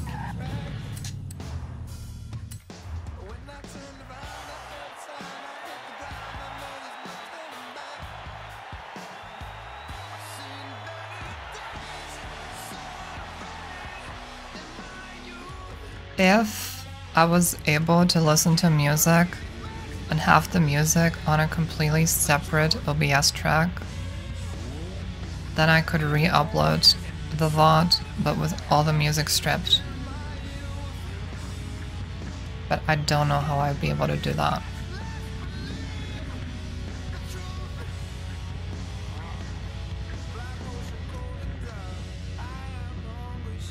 Like, I have multiple tracks for my mic and my desktop audio. Those can be separated, but I can't separate the music from the desktop audio. Maybe with AI or something, but... You know, for a 4-hour VOD, that would be a lot of work, even with AI. Although...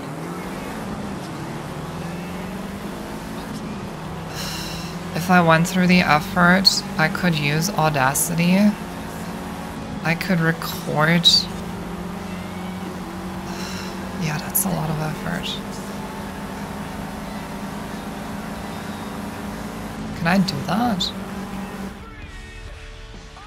You mean I could capture the audio of YouTube music separately in OBS?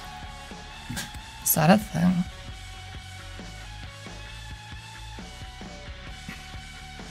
Wait, or rather I can... Oh, application audio capture. That is a thing.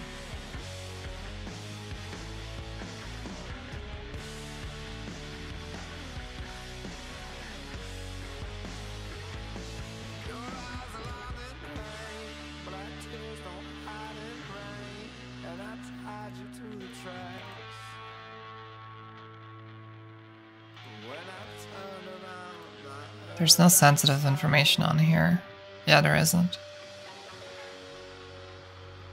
This is the stream preview. This is you. And there is application audio capture. Would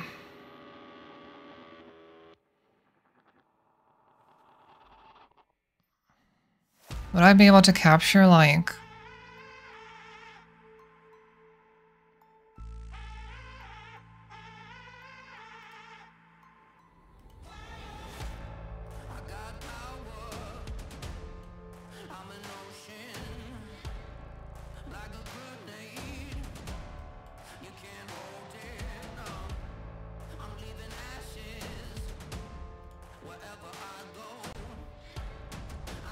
Didn't realize Windows can do that. On the other hand, Linux can do that too. I'm pretty sure. Because of Pipewire and Pulse Audio. You can just route audio from different apps. Yeah, well, I could definitely separate Forza and the music app. I was not really aware of that feature. Wow. I'm a boomer. Back in my day when I started using OBS, that wasn't an option.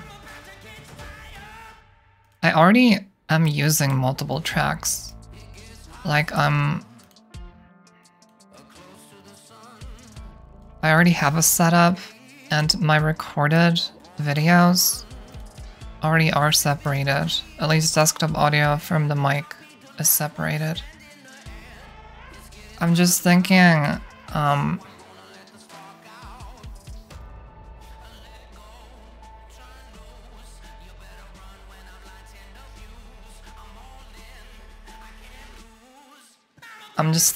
that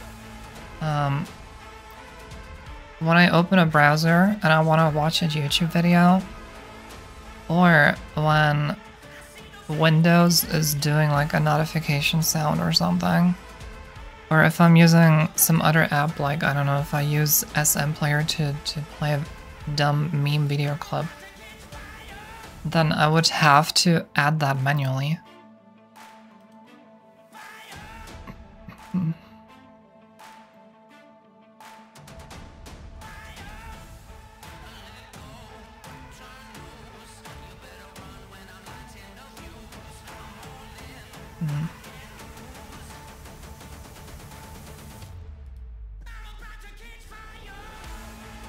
On the other hand, for a stream where I'm playing Forza and listening to music,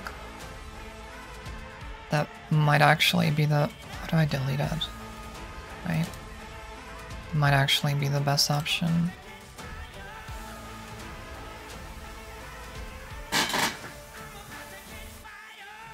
Maybe I'll do it next time. My audio mixer already has enough tracks though. I've 4 different tracks because I have the system output for my headphones too that I don't normally use. And then I have a separate one for alerts. And then having one for every application individually, it would be... God damn it. That would be a lot more that I would have to watch.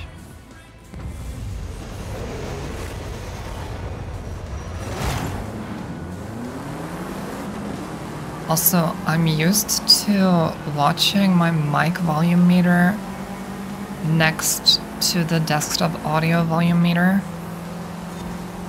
And based on what the meter is showing, I try to adjust the desktop audio in relation to my mic audio. It's hit or miss, but I tend to be able to tell when the desktop audio would be drowning me out and when it would be significantly quieter than my voice. And conversely, I can tell when I'm speaking very loudly and when I'm way too low, when I'm being way too quiet or too far away from the mic. If I split up my desktop audio, if I'm listening to music and the Forza game at the same time, I would have a bit of trouble being able to see it. Like it would show the volume for both apps individually, but I can't like add it together in my brain. So I would have a harder time seeing at a glance if I'm being drowned out or not.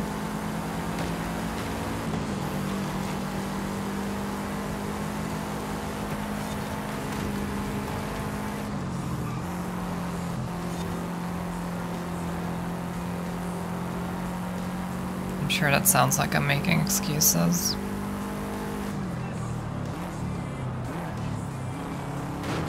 Yeah, cut me like that. Exactly. That'd be a 10-second penalty by the FIA.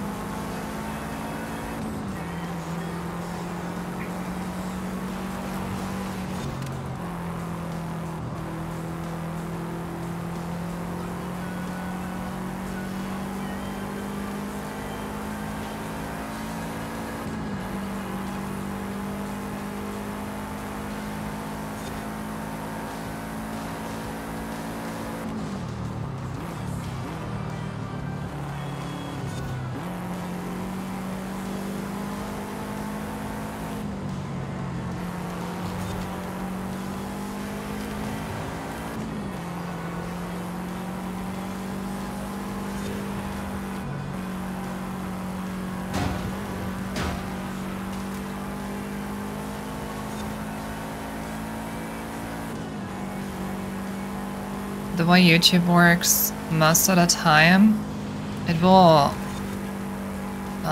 take away your revenue, but it won't take down your video and it won't mute it. Although it might restrict it in certain regions. It's a little better than what Twitch does, where it just mutes like 3 minutes at once when it hears a couple seconds of a copyrighted song.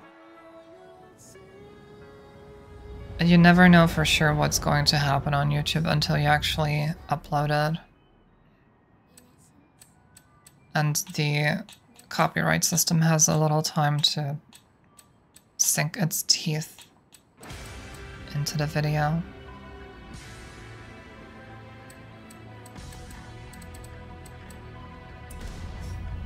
Maybe I'll be lucky though, because a lot of most of the music that I've been listening to on the stream has been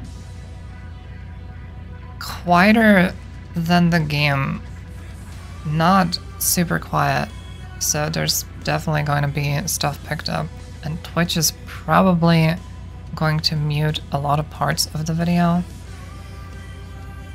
but I might be lucky and YouTube might not restrict it.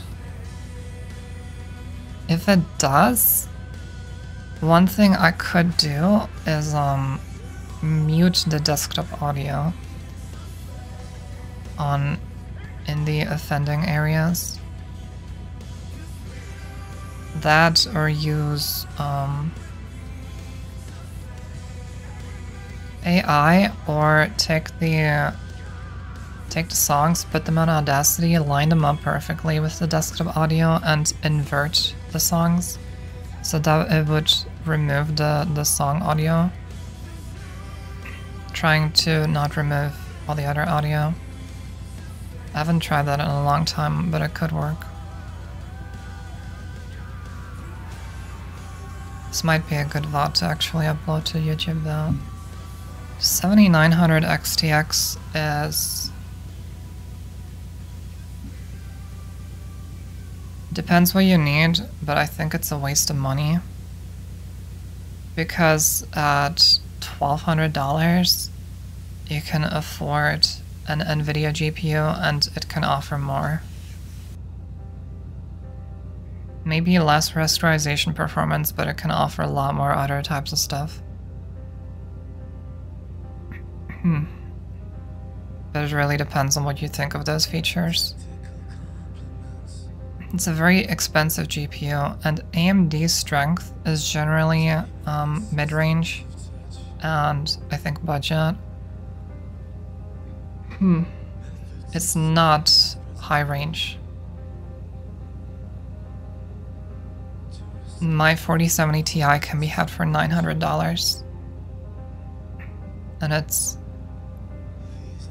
I think it gets beaten by the 7900 XTX, but not in ray tracing. And I also have access to some platform features like DLSS and NVIDIA encoder, which is much better for Twitch. Siggy, I saw that you streamed too. If you're asking about a GPU for yourself, then that might be worth keeping in mind.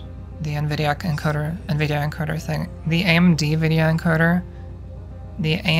video encoder is absolute dog shit. It looks awful.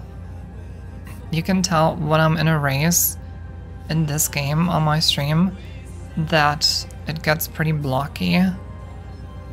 But that's not even close to how it looks on AMD.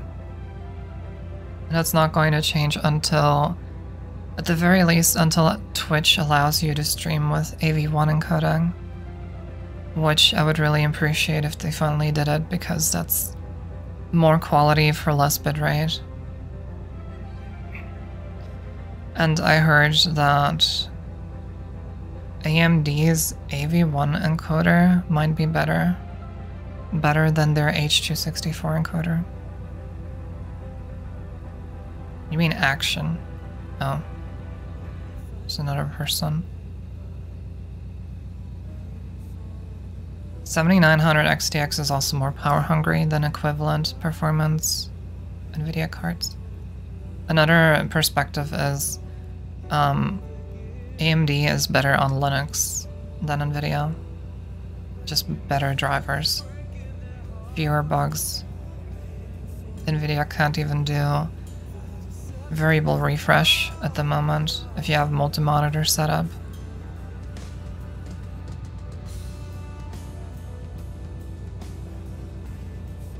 Yeah, I think the 7900 XTX is a bit of an outlier. It's just a lot of money that one could just be putting into an NVIDIA GPU.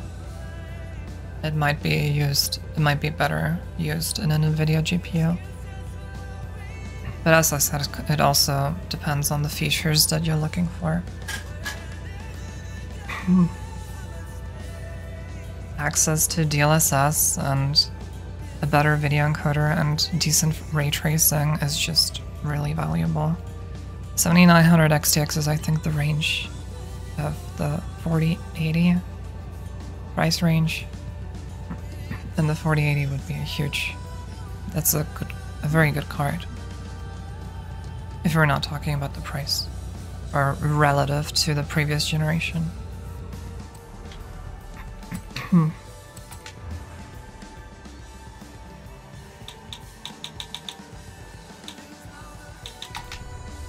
Why is there a 1? Oh.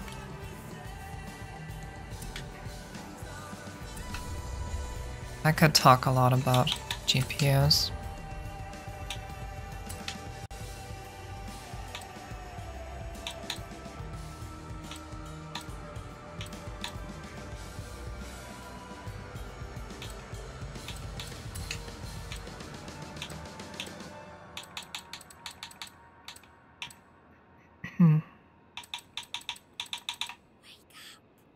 I don't actually own any of them.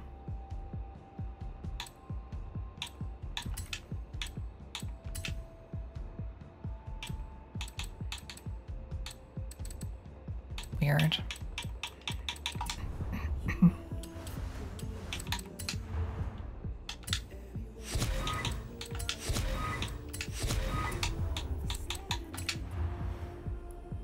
I think I might be starting to feel nauseous. But that could actually be because I'm hungry, and also I had 3 energy drinks today.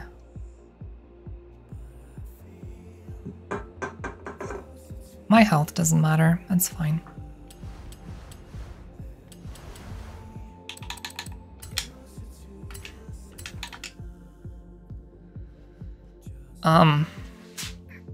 That was almost 4 hours. I'll try uploading this to YouTube, I think.